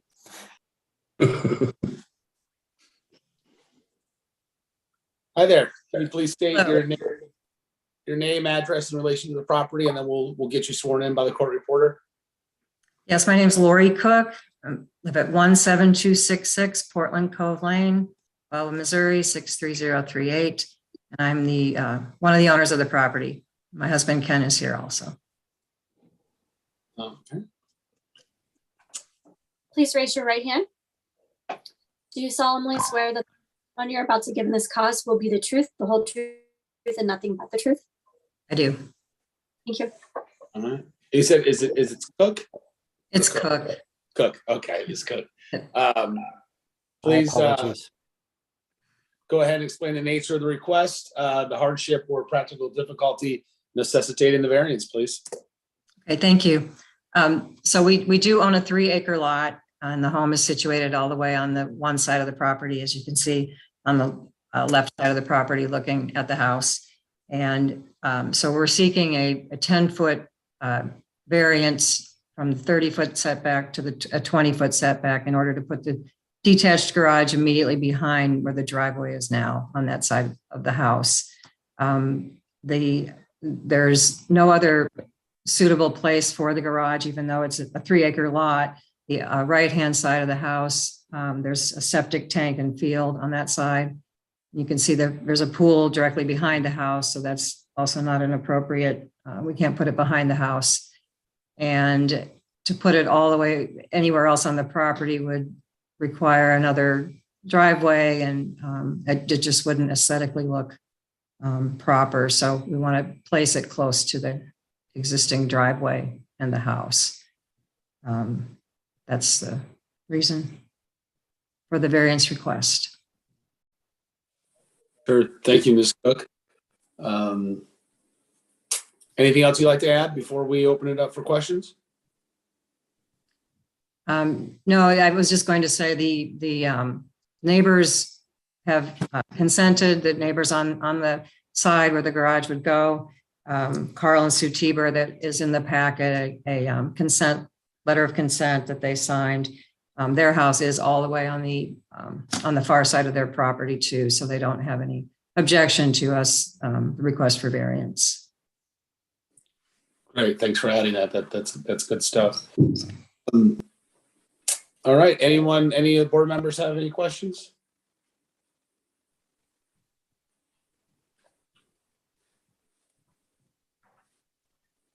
Again, sorry guys, I can't see all your screens. Speak up if they're already, please. Should I say that? Should I say that? Yeah, you can go ahead. You can say anything you'd like. The floor is yours. I was going to say, I think our architect joined the call and is on it if anybody had any questions about the location of the building. Great, thank you. Seeing that there's no board members' questions, Mr. Bunich, is there any speakers in the audience that may want to speak in favor or opposition? Thank you, Mr. Chair. To the attendees, if you'd like to speak on this particular matter, whether in favor or opposition or to provide comments, if you please use the raise hand feature, the department would promote you so you could participate.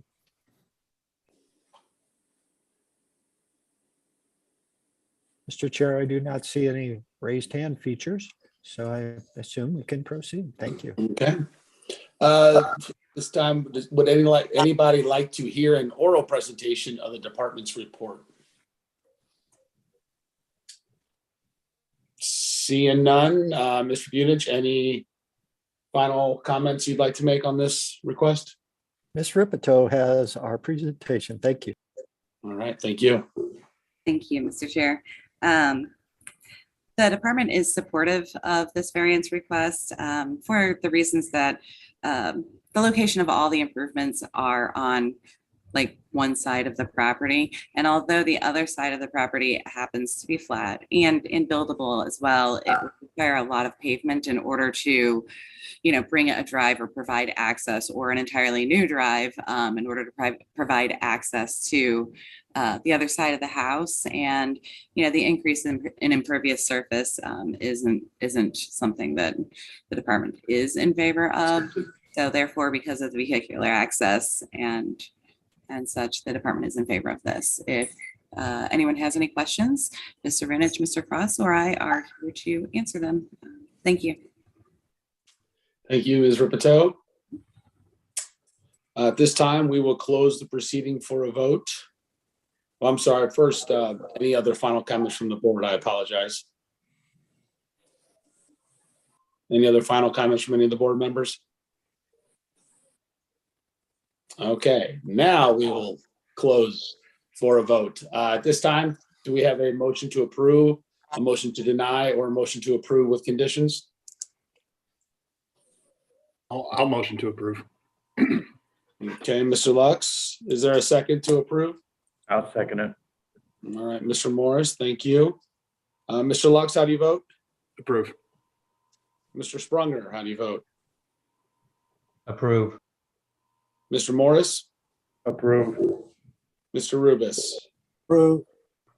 And I as well approve of the motion. Congratulations, your variance is approved. Thank you. Thank you. Thank you. Thank you, board members. Yes. Shit. Thank you. Okay. Moving right along here, folks. We'll go to the next one when you are ready, Director Unich. Thank you, Mr. Chair. The next item is BA 16-22, Chris and Michelle Myers, 12416 Bennett Springs Court, Apartment E, St. Louis, Missouri, care of Tim Schroe. I apologize for the name, 530A East Independence Drive, Union, Missouri, 63084. Request an exception to the natural resource protection standards and procedures for the purpose of constructing a new single-family dwelling upon the property located at 16515 Meadowhawk Drive, locator number 25V 33141, the Estates at LaSalle Subdivision, Lot 2, which would thereby authorize relocation of the natural resource protection line, as well as its associated 25-foot foundation setback to accommodate the placement of the proposed residence into an area currently protected from any disturbance, while maintaining the approximate amount of preservation area on the overall parcel of ground exchanged between preservation and building areas. The request is contrary to the requirements of Chapter 420.200 Natural Resource Protection Standards and Procedures of the Subdivision and Development Regulations of the City of Wildwood Municipal Code as applied to the properties located in the NU Non-Urban Resident District and Chapter 415.090 NU Non-Urban Resident District Regulations of the City of Wildwood Zoning Ordinance. This particular property is located in Ward 6. And again, Mr. Chair, with your permission, I'll briefly introduce into the record before Ms. Ripito's slide presentation the following items. Chapter 400, Article 2 of the City of Wildwood Municipal Code, the Board of Adjustment. Chapter 415 of the same City of Wildwood Municipal Code, the zoning ordinance. The file that has been developed and maintained by the Department of Planning regarding this particular request and all contents contained therein, including the department's recommendation report. And then finally, any testimony, including exhibits, plats, maps, or other items offered as part of tonight's hearing. Thank you. Thank you, Director Unich. Ms. Ripito, when you're ready.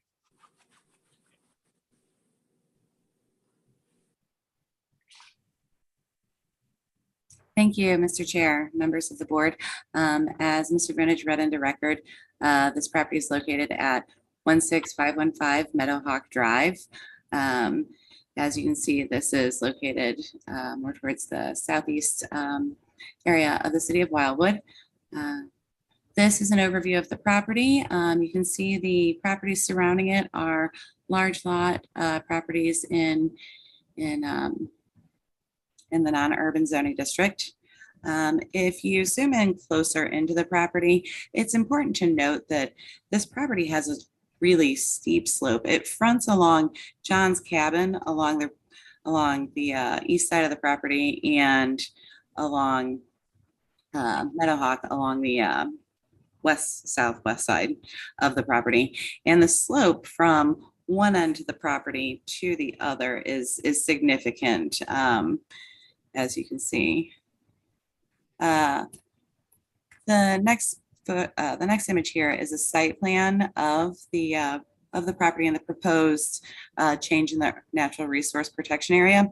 What you see here in blue is the existing natural resource protection area with the 25-foot setback allowed for the foundation. What's shown in red is the proposed natural resource protection area by the applicant. As you can see, let me find the exact numbers, but there's a difference in size of, I think, about 5,600 square feet from what's existing and what's proposed. So it is an increase in the natural protection area, or a decrease in the natural protection area, and an increase in buildable area on the lot. These are photographs taken from the property. This is when you first enter the property, and there's a gravel drive that takes you partway up to the property about where the building site is to be located. So this is going up the driveway towards the build site, and it's relatively a small slope here, but it increases around the bend up here quite a bit. So this is about halfway up the driveway, and this is looking down at the street from this driveway. This is once you reach the top of the driveway, this is looking off to west. And this is looking, I believe, at where the proposed home site is going to be. There were several stakes out there with red flags on it. The applicant would be able to better explain that. But that's the general direction from the top of the existing driveway toward where the building site would be. This is looking down from the top of the driveway to where the road would be located. And this is looking to the north, approximately where the house would be located, or that's to the south. So this is going back down the driveway, and as you can see, this is the wooded area, much of which would be removed for the grading purposes, as well as along here. There are red flags back here that aren't all that visible on the screen currently, but I believe that that's where the grading limitation would be. Then this is down at the bottom of the driveway. This is looking across the street, and you can see that the area is heavily wooded as well. And this is looking up the street and down the street. So it is a very woody area with pretty steep terrain. And with that, that concludes our presentation. The applicant is here to present their case and answer any questions. Thank you. Thank you, Ms. Roboto. At this time, will the petitioner please come forward, state his or her name, address, relation to the property, and be sworn in by the court reporter?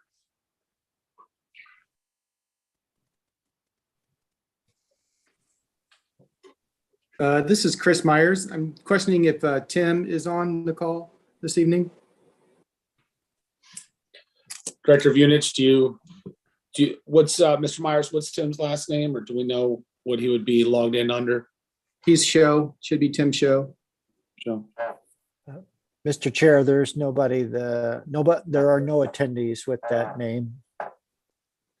Okay. We'll go ahead. We'll Mr. proceed then.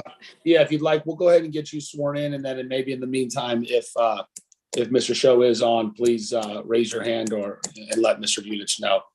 Just go ahead, Mr. Myers, state your name, address, relation to the property, and then we'll get you sworn in. Sure. My name is Chris Myers. My address is 12416 Bennett Springs Court, Apartment E, St. Louis, Missouri. I'm the current owner of the property. Okay. Okay, do you solemnly swear that the testimony you're about to give in this cause will be the truth, the whole truth, and nothing but the truth? Yes. Thank you. All right, thank you, Mr. Myers. If you could please explain the nature of the request and the hardship or practical difficulty necessitating the variance. Okay, so I've been working with Tim, our civil engineer, and we've had two different stakeouts for this property. The first one was in the designated area that was determined whenever the subdivision was, I guess, incorporated. And due to the steepness and the grade of the driveway, the placement of the house and the edge of the garage would be at the edge of the top of the driveway, and it would not allow for a turnaround or any additional area at the top after the hill. So working with him and our builder, we determined that we could move the house to into the property a little bit further. And that would grant us the ability to have a turnaround at the top and then allow for, easier access to the house and the garage. And some of that grading that you guys see on the grading plan is due to the walkout basement, and we don't necessarily need a walkout basement, so we can reduce that grading plan to fall more in line with the natural protection area.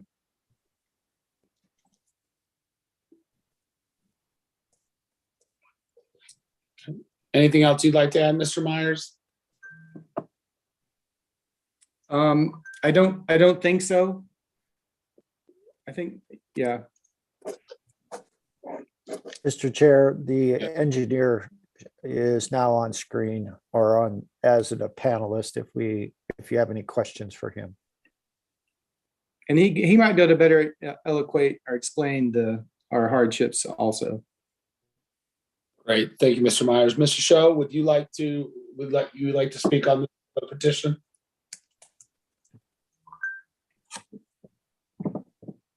You're muted, just FYI, if you are attempting to say anything. I apologize, technical difficulties here. No, it happens. Can you state your name, address, relation to the property, and then we'll get you sworn in? Tim Shovey with Cochran Engineering, 530A East Independence Drive, Union, Missouri, 63084. I'm the civil engineer that's working with the homeowner trying to lay this house out. So we originally looked at laying the house out within the existing. You said Mr. Shovey, is that how you say it? Shovey. Shovey. Okay, Shovey. Just a moment. We'll get you sworn in, please. Do you solemnly swear that the testimony you're about to give in this cause will be the truth, the whole truth, and nothing but the truth? I do. Thank you. All right, please proceed. Thank you. So we originally tried laying the house out within the existing resource protection limits.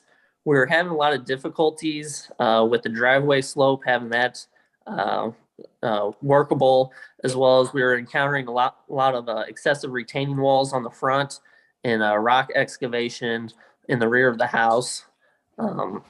So it was very, very difficult to try and get anything to work. We then looked at relocating the house where we have shown, which limits the amount of retaining walls, limits the amount of excess rock excavation. The original layout within that existing resource protection limits, we're looking at roughly like 2,000 cubic yards of excess material that would have to be hauled off, which at 10 cubic yards per load, that's 200 truckloads of rock that would be hauled off through the existing subdivision. With this revised location, we're reducing that amount to have the site balanced. We're reducing the amount of retaining walls on site, reducing the amount of rock excavation that would be required as well. Like Chris had said, regarding the walkout basement on the side of the house, they're open to revising that to reduce the amount of slope that's mentioned in the staff comments, that there's a 2-to-1 slope currently that we're showing, that we can reduce that down to 3-to-1 and limit the extents of that to tighten up this proposed resource protection lines. Okay. Anything else either of you would like to add, and then we'll open it up for for board questions? I would Yeah. also like to add that, sorry, Tim, that our neighbors also submitted a comment in favor of us putting the house where it is currently located on the plans. We had a meeting with them and our builders, and we all, toured the property and talked about it and talked about the watershed and everything going forward. And they submitted the letter of approval and acceptance. Is that from the board, Mr. Myers, from the trustees? That is correct, yes. Yeah, okay. Yes, we do have a copy of that as well. Any other comments, Mr. Myers? And so with what we're trying to do with relocating this house is to center it up in the lots, and we're gonna have more of a switchback driveway. And that's kind of similar to what the resource protection lines show for lot 3, the adjacent lot next to us is having a switchback through there. The placement of the existing resources on our resource limits on our lot is just very difficult to work with the existing grades and make everything work out.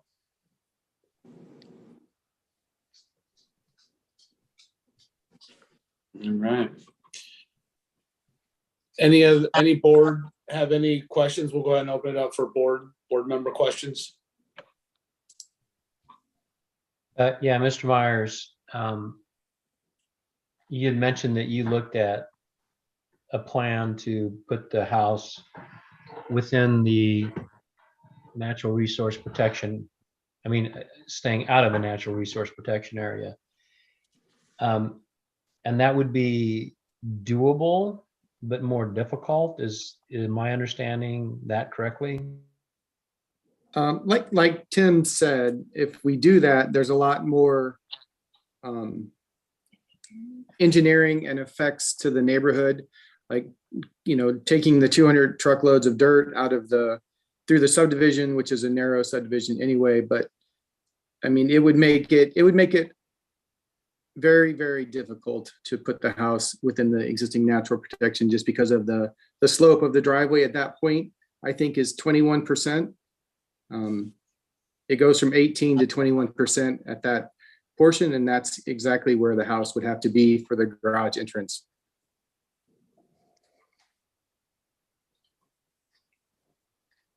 Yeah, I'm looking at your plan here, and I know you've looked at it a whole lot more than the rest of us have, but I just, kind of move the house, what would that be, to the west a little bit? I don't know, I'm assuming I'm not sure which way, left, I don't know. And it looks like once you make the turn, I mean, you go up the hill, and I can see you're going up the hill all right. Then once you make that turn, it looks like it sort of kind of flattens out in a way. I mean, there's a grade there for sure, but it's not like you're going up the hill. It's sloped left to right or right to left, depending on which way you think about this. I'm just trying to get my head wrapped around, is it really, really necessary to change the natural resource protection area? Due to the indentures of the subdivision, they require a 2,000 square foot house minimum. And to meet that requirements with the style and the type of house that we want, the edge of the garage would be at the top of that hill where you see it flatten off.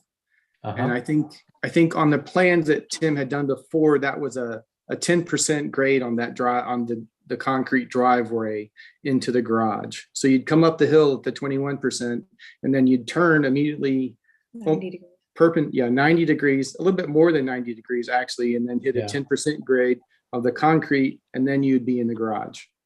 And there would almost be zero ability to turn around at that point in time without creating 2 or 3 retaining walls at the top of the lot there, which I think one would be 8 foot, and I think they'd be about 16 foot tall of retaining walls there. So we're avoiding that. We're trying to avoid that and use the natural, layout of the land to be able to get this house built And Tim can probably answer it better than I just did. And yes, Chris pretty well summed it up. That it was just extremely difficult, the driveway slopes, and trying to get vehicles turned around a large enough area and still have that house located within the existing resource protection limits. It wasn't fitting the site the best way in that location. Where this proposed location is, lays a little bit better with the land. Okay. Is there any particular reason why you decreased the amount of natural resource protection area? I can't really even, I mean, I'm looking at the red lines. I think that's your proposed on your plans. And there's a section there below, I guess it's below the house. I don't know how to describe it, but it's really, it looks like it's very steep there. Is there a reason why you didn't just pick up a lot of that steep land? Because that's, I think, where you wouldn't want to disturb anything, unless I'm missing something here. And so that goes back to having the walkout basement on the side of the house. The owners saying we can adjust that's not required. So we'll be able to adjust that grade there to reduce the amount of slope that's on that right side as you're looking at the house. But the increase, it's a 5,500 square foot increase in area that we would be disturbing, which is about a 3% overall for the lot. So if you remove the walkout business, would your, again, I'm just going to go with the colors of the lines, the red lines you proposed, new protection area line, would you adjust that as well? Yes, we would adjust that as well, to tighten that up, get it closer to the house. I do have one concern, where the septic would need to go if we, tighten it up a lot. I'm not sure where we would fit the septic into the plan, because there's no sewer out there, so we'd have to get a septic and requirements for that, couple hundred foot drip field and several tanks. But I'm okay with reducing it and fitting it in there, wherever we can. Could you reduce it to the same size as what the existing area is for the protection area? Looking at that might be difficult to try and get it. We could reduce it if we're 5,600 square feet over now. We could definitely reduce it to being 2,000 to 3,000 square feet over. Getting down to the 19,600 square foot area would be very tough with these steep grades that we are dealing with on this site.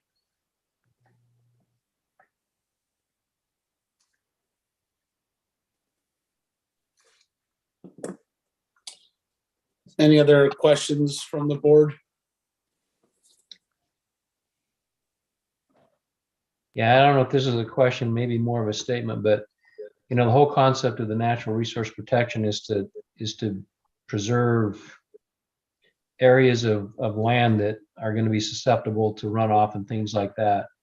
The way that you have your red line drawn, it looks like it really kind of aggravates that whole situation, because where I see it's the steepest,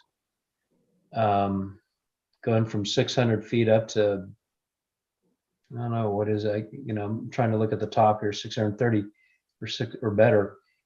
You have that in the area that you could disturb, and that just makes me pause a little bit. In the letter, the note from the trustees, Mr. Myers, they do mention here, they say that you guys discussed in detail the measures you take to control erosion, water flow, and general disruption to the subdivision. Any of that you'd want to elaborate, or would you care to discuss any of those measures that you discussed? with They them? were, yeah, they were concerned with the water runoff down the driveway and into the subdivision on the street. And we are going to put a culvert at the bottom of the street where there's an area where the water naturally pools to go into the existing drainage that is built into the subdivision. And then with the natural water runoff that Tim has proposed for the existing hills and the lot, we're gonna disturb that as little as possible above the house. And then we will also be providing silt fence on the low side where we are grading to minimize any stormwater runoff.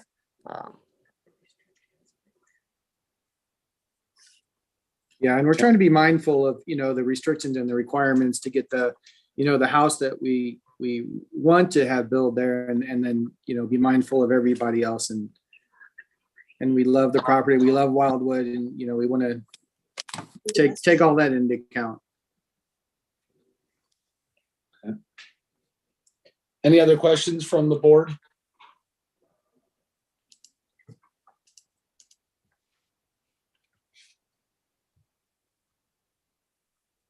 All right, Mr. Unich, or Director Unich, I'm sorry, do you, any speakers in the audience that want to speak in favor or opposition to the request? Thank you, Mr. Chair. To those attendees, if you'd like to speak on this particular matter, whether in favor, opposition, or with just comments or questions, if you'd please use the raise hand feature, we'd be glad to promote you at this time.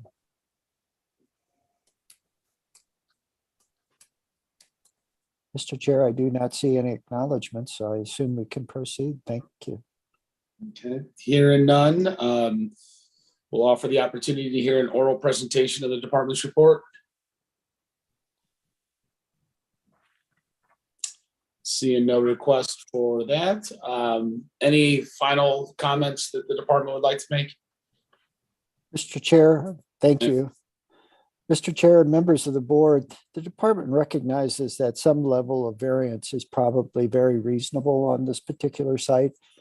The department's not sure what that particular amount is, but the department is not supporting the current design because it does create a 2-to-1 slope.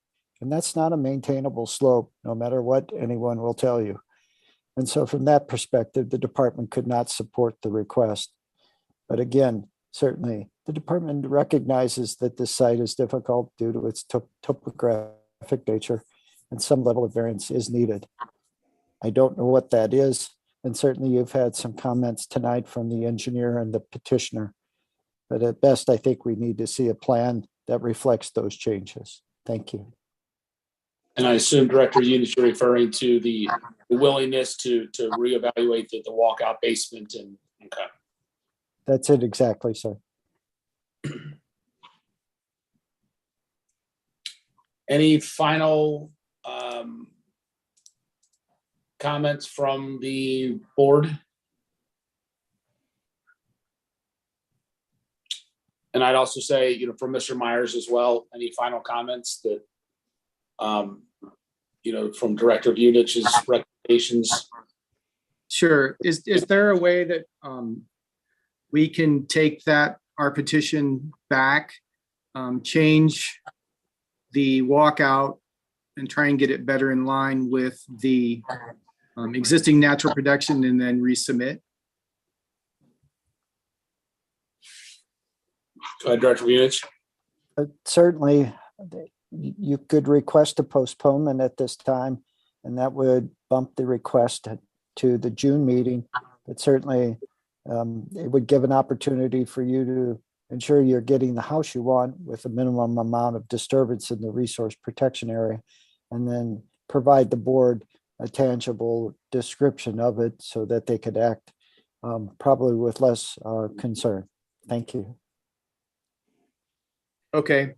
I think we would like to, we would like to do that. Yeah. Okay. That being said, Director Unich, I assume we will call a vote, or I'll call a vote to postpone this to the June meeting. Yes, we'll postpone it to a date certain so that the petitioner's aware that it won't be a further delayed, and it'll give everybody opportunity to see a revised plan. Right. And just one more time, Mr. Myers, that's a suitable action as far as you're concerned?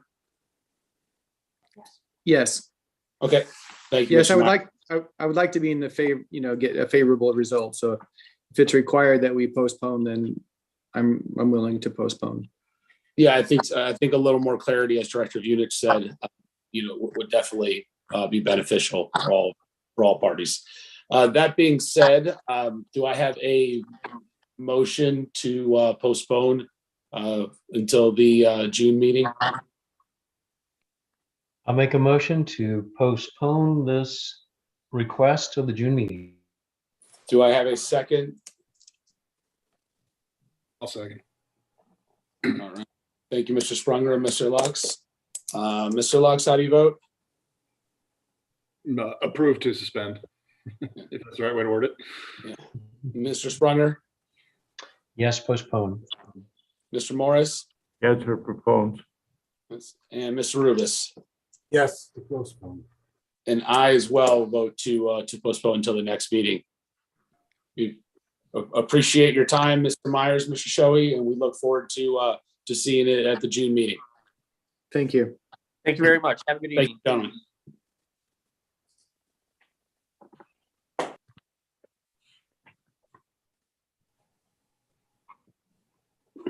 All right, I'm ready when the department is for the next petition.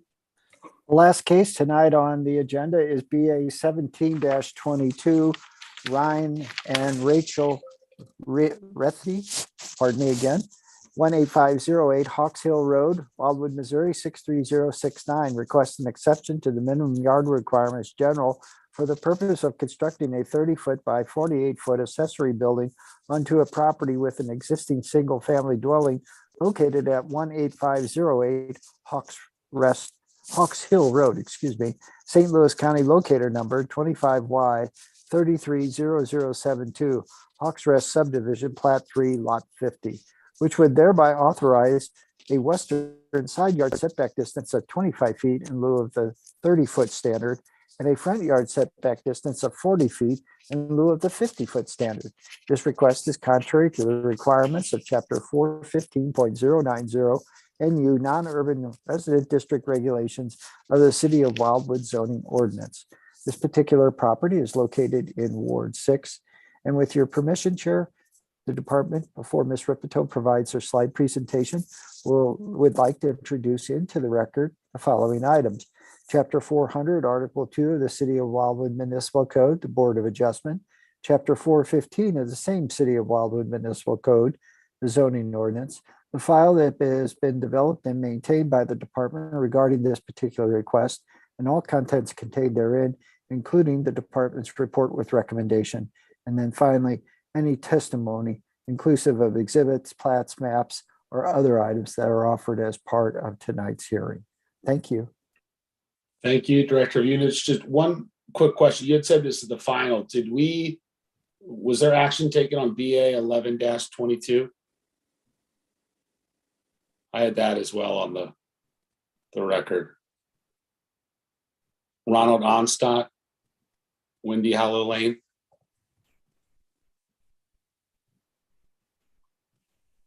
If I may, Mr. Chair. Absolutely. That was on the last meeting. Yeah, that was approved at the last meeting, so I'm not certain. I thought it looked familiar. Sorry Yeah. about that. I got it. I put it onto this as well. So, all right. Sorry about that. We'll proceed. Okay. All right, and with that, this is, I'm on there we go. Okay. As Mr. Vunich read into record, I think I have the wrong address on this. That's the problem. This is 18508 Hawks Hill Road. It's the correct map, but it looks like the address is wrong. As you can see from the more broad overview here. This is in a non-urban area surrounded by also large lots and some steep terrain. If you look at the zoomed in map here, you can see the flattest part of this lot is in the front area of the lot to the north, which is actually mostly located within the 50-foot setback. There's a road, a private road located to the north that is half on, there's a 25-foot easement on each property. So it's a total of a 50-foot wide easement. And so it's technically 75 feet from the property line that the house, that the building setback line is. The next one here is the site plan, in which you can see what I just described. This shows a 75-foot setback, but it's actually 25 foot of road easement and then 50 foot from the road. And you can see the house is located pretty close to that. And the proposed accessory structure is shown next to the property on the west. This isn't exactly to scale, but it's giving you a better idea of where the accessory structure is proposed. And as you can see, there's already an existing structure there that is smaller in size than the one that's proposed. This is a photograph of the front of the house, and you can also see the proposed or the existing accessory structure off to the right. And then this is looking from the driveway entry back towards the accessory structure. This fence exists on their lot, and you can see our public hearing sign. This photograph was intended to show you the distance between the house and the existing accessory structure, and also give you an idea of the slope that drops to the rear of the home. This is the rear of the existing accessory structure and the rock wall that was noted by the applicant as well as the department. And you can see that the slope starts pretty much behind where this structure is located. And that's a better image of how the property drops off towards the rear. This is side of the property also behind the accessory structure. And this is looking straight back from between the home and the existing accessory structure. This is the other side of the property, which, as you can see, also has a pretty dramatic slope behind the home as well. This photograph is taken of the property across the street, which would have the most visibility to the proposed accessory structure. And this is looking down the street towards the cul-de-sac. And this is looking up the street. And that's the existing fence on the property. And with that, that concludes the department's presentation. And the applicant is here and can present their case and answer any questions. Thank you. All right, thank you, Ms. Ripito. At this time, will the petitioner please state his or her name, address, relation to the property, and be sworn in by the court reporter? Sure. I am Ryan Rapey, live at 18508 Hawks Hill Road, Wildwood, Missouri 63069. And I am the owner of the house, and I'm here with my wife, Rachel, as well. Thank you, Mr. Rapey. We'll go ahead and get you sworn in.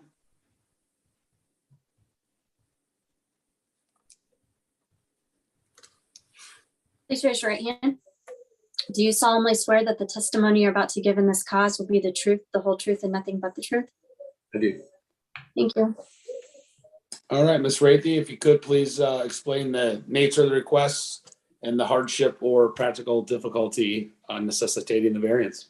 Absolutely. So yeah, we are requesting a reduction of the front yard setback by 10 feet to go from 50 feet to 40 feet, and from the side yard to reduction of 5 feet to go from 30 feet to 25 feet. The reason for this is the significant elevation drop and pre-existing retaining wall that is behind the existing structure. I'm not entirely certain that the pictures do it justice, just how steep it is behind the house is kind of like a two-stage slope where right behind the retaining wall is pretty steep, and then another 7 feet further back and it it drops off extremely steep to where you can barely stand up and walk down it. So we have received approval from all the adjoining property owners, as well as any property owners that would have to pass the proposed structure that we would intend to build in that location. The previous owners had miniature horses, Shetland ponies, so we actually did investigate reusing the existing structure, but due to the spacing of posts and the way that it was erected, it's not suitable for anything else except for a barn for horses or storage as it's currently built.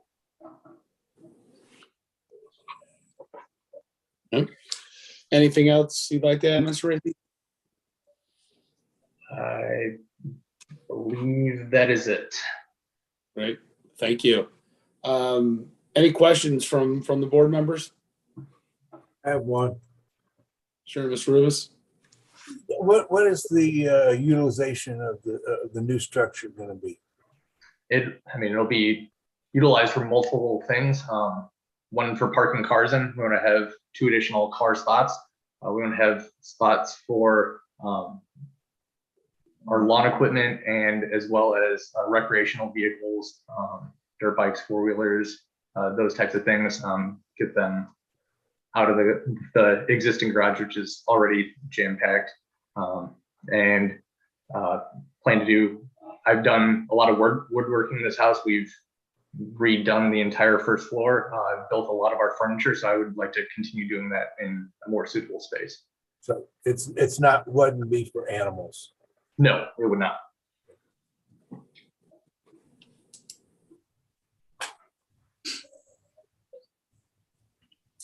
Any additional questions from the board?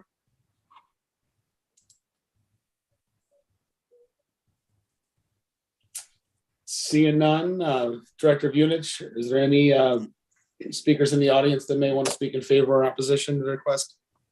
Thank you, Mr. Chair. To those in attendance tonight as attendees, if you would like to speak on this particular matter, whether in favor, opposition, or with comments or questions, if you'd use the raise hand feature, the department would be glad to promote you so you could participate. Mr. Chair, there are no raised hand features being showed, so I assume we can proceed forward. Thank you. I'd like to offer the opportunity to hear an oral presentation of the department's report, if anyone so desires. I don't think I want a full report, but I didn't notice in the packet that was sent to us or the email, were there any comments from the neighbors either in support or opposition to this? I know that the petitioner feels like he has support, which is great. That's a good thing to have. But did the city receive anything of that nature? If I may. Absolutely. The petitioner provided 4 signatures of the 5 surrounding neighbors that would be most directly impacted by the view. It should have been in the packet, but it would have been in the original packet and not the not any of the addendums that we sent out later.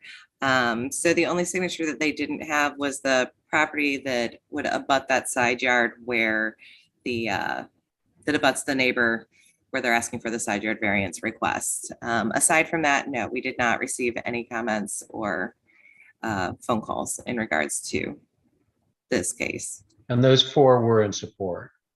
Yes, that's Okay. correct. Thank you. Thank you. Thank you. All right. Any final comments from the Director of Units? Go ahead. Thank you, Mr. Chair, for recognizing me. I just have a question for the petitioners. Have you presented this request to the homeowners association? Yes, I have. That was actually the purpose of the second not to scale building. Wasn't necessarily to show where the building was going to be located. That was the intention of the plans provided by Marler, where I drew over them the proposed site plans, but the sort of darker image has Bob Reeder's signature from the HOA on there at the top. And I just wanted to clarify the 4 out of the 5 signatures The fifth signature, we have two elderly neighbors, the people that lived in that adjoining property, and they have moved to an assisted living facility, so we were unable to obtain their signature. Thank you for that clarification, Mr. Raden. I'm sorry, Director of Units, did we ask about any final comments that your department might have? If I may, Mr. Chair, I'd be happy to address that. Thank you. Yeah. Sorry, never know who's going to speak. Right. The department is supportive of this variance request. Given the physical characteristics of the property, it makes nearly 100-foot, has nearly 100-foot relief towards the rear part of the property. The location of the existing / proposed accessory structure is one of the flattest areas on the property, in addition to other areas on the property that are more towards the front of the house and would be more visible, and also would require a similar variance. This seems to be a more appropriate location. And for those reasons, the department is supportive of the location of the proposed accessory structure. But Mr. Vinich or I are here for any questions the board may have. Thank you. All right, thank you, Ms. Ripito. And any other final comments from the board? Seeing none, we'll go ahead and close the proceeding for a vote. Do I have a motion to approve, a motion to deny, or a motion to approve with conditions?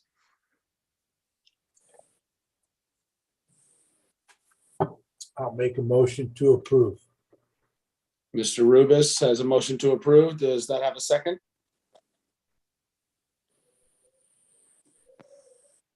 I'll second. I'm sorry, I didn't see who that was.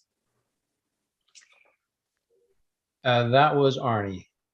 Oh, thank you, Mr. Sprunger. We have a motion to second from Mr. Sprunger. Mr. Lux, how do you vote? Approve. Mr. Sprunger? Approve. Mr. Morris? Approve. Mr. Rubis? Approve. And I vote to approve as well. Congratulations, your variance is approved. Thank you, everyone. Thank you. Have a good evening. Thanks.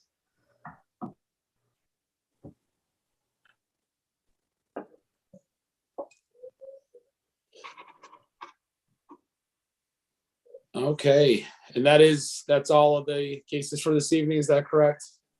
Yes, but I believe Ms. Ripito has some information on. That is what I was gonna go next. Ms. Ripito, do you have what you, I know you and I briefly discussed it today, but let's go ahead and quickly recap for everybody. Yes, so as far as the questionnaire was, the questionnaire that was sent out to all of the members of the board after the last meeting to discuss whether we wanted to meet in person or continue via Zoom.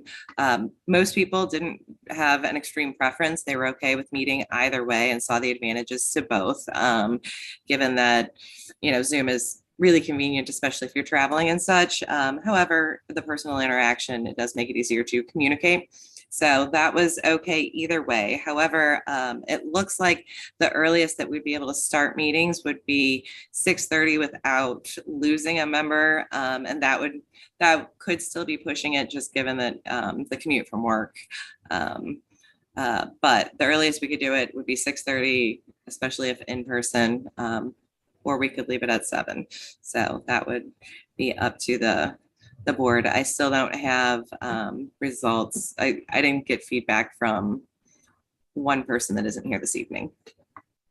But other than that, that is what we received, and you're welcome to have further discussion. Yeah, I was going to say, by all means, not to put anybody on the spot, but if anybody did want to elaborate, more than just answering a couple questions as to what their thoughts were, I know it's a late one already tonight, but maybe we could kind of get this figured out. Could we, whatever action was taken, would that be applied to June meeting, or would we? Okay, so I know it's another 5 or 10 minutes maybe, but maybe we could come up to a conclusion and kind of prepare for June. Do you want this on the record? Yeah, Courtney, if you don't mind. Yeah. Okay.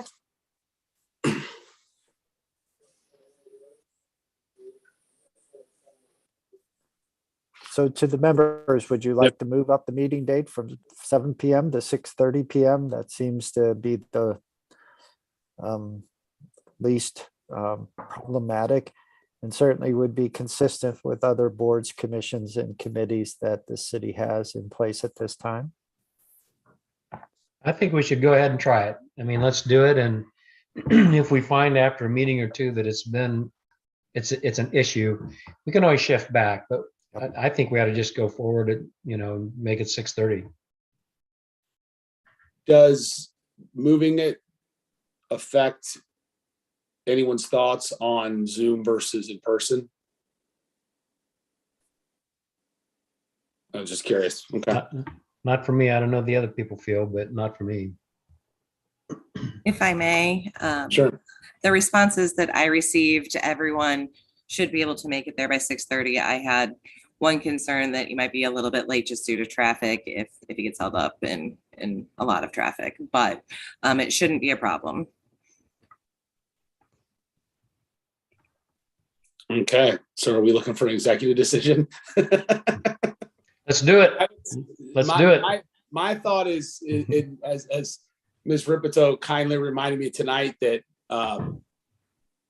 if we go into, obviously regardless, I will have to be there. If we go back to in person, now, let me clarify.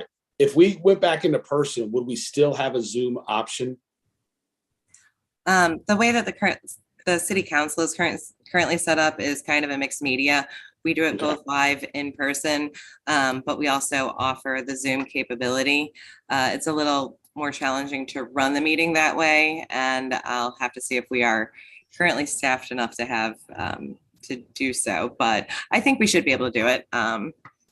Budich, do you have thoughts on that? I think Ms. Ripito described it well. So, Mr. Chair, please. My thought is I will have to be there regardless, which I'm perfectly okay with. So my thought was kind of the same line as Mr. Sprunger is, I'm ready to get back in person. So I would like to see us go back in person, knowing that Zoom or dialing in, if you will, could still be an option for someone that couldn't make it. I think we try it, especially if we're hearing that most, or if not most, but if there are several committees that have gone back to live in person. I think especially as seems, a lot of people are doing projects and you're seeing that a lot, we're having 5, 6, 7 cases each time. I think there's something to be said for the in-person meetings. Well, Mr. Chair, I apologize if I confused the issue. When I spoke of the other commissions, boards, and committees, that's the 6:30 start time. There's very few of them that have gone actually to in-person meetings. Oh, okay. Why don't we try 6:30 next time with the Zoom and see how it works out? I prefer a in-person meeting too. I think you get more dynamics, but if it's easier to do it this way.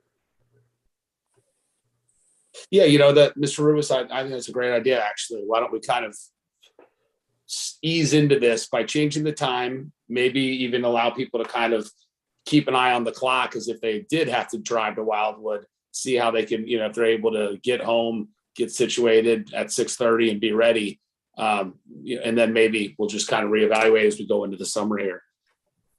Does that sound like a plan for everybody? Yeah. So just to summarize, we will still do Zoom for June. We will move the time up and kind of see how we like it. One other question, how many people are not attending this meeting that would add to a quorum if we needed a quorum? How many people or how many other people do we have, alternates and board members? So we have a total of 5 members and 3 alternates on the Board of Adjustment. One person was just appointed at the last council meeting, and so wasn't able to attend. As a board member or an alternate? That's a regular member. Yes, and then we have 2 alternates that were not able to attend this evening. But none of them had anything to do with whether it was in person or via Zoom. They were just unavailable for the meeting. So I would say this, I'm perfectly fine with the June Zoom thing. If we do go to in person though, I do think it would be important to have that Zoom option available, because I know I've attended several of these meetings when I was in different states, not different countries, but certainly different states. And so, having the Zoom makes it possible to actually participate. So I think we probably would want to keep that always as an option. That's my 2 cents. Mr. Sprunger, I think we can make, I think that's certainly can be done. I guess one last question I have, Mr. Chair, with your permission. Mr. Tallman, how's it all work for you at 6:30? I can make 6:30, but going in person is going to be harder for me. Would I have to be in person or could I stay Zoom? I would defer to Mr. Beffa. Can the court reporter be on Zoom and we be in person and everything be okay? Yes. And I think we have a solution, Mr. Chair. Okay. So. Thanks, Sam. As long as I can come in my pajamas, that's fine. Yes, that's the advantage of Zoom. Yeah. So, Okay, so 6:30 in June, Zoom, right? Zoom in June. Zoom in June at 6:30. We'll continue to was there one more piece of business regarding the roles, Ms. Ripito? There was on the agenda. It was just for discussion of whether or not we wanted to actually vote for officers, given that you've been the acting chair / vice chair for a while now, and so we don't technically have a chair, and we do have a secretary, and so it was just a matter of, I don't think that we're up for that right now. I think that comes in the fall, if I'm not mistaken. Correct me if I'm wrong, Mr. Vunich. So we don't have to. However, it would be nice to have those positions filled just in case, we don't have everyone here. But that's up to you as to whether or not you want to proceed with that. It's not something that needs to be voted on tonight, but we would need nominations and then they would have to be voted on. We want to make an honest person out of Jared. Have I earned it, guys? No, I mean, I would leave that up to the department. I mean, just whatever we need to do, whatever best suits the board at whatever time, I think we're good to do whatever. We'll have some information prepared for you about the nomination process for the next meeting. And then you can make a decision if you want to proceed forward or not. Great. Sounds good. Okay. Sounds like that's everything. Thanks. Thank you, everybody. It was a long one, but it was a good evening. Thank you. That being said, we can officially adjourn the meeting. Good night. Thanks, everybody. Good night.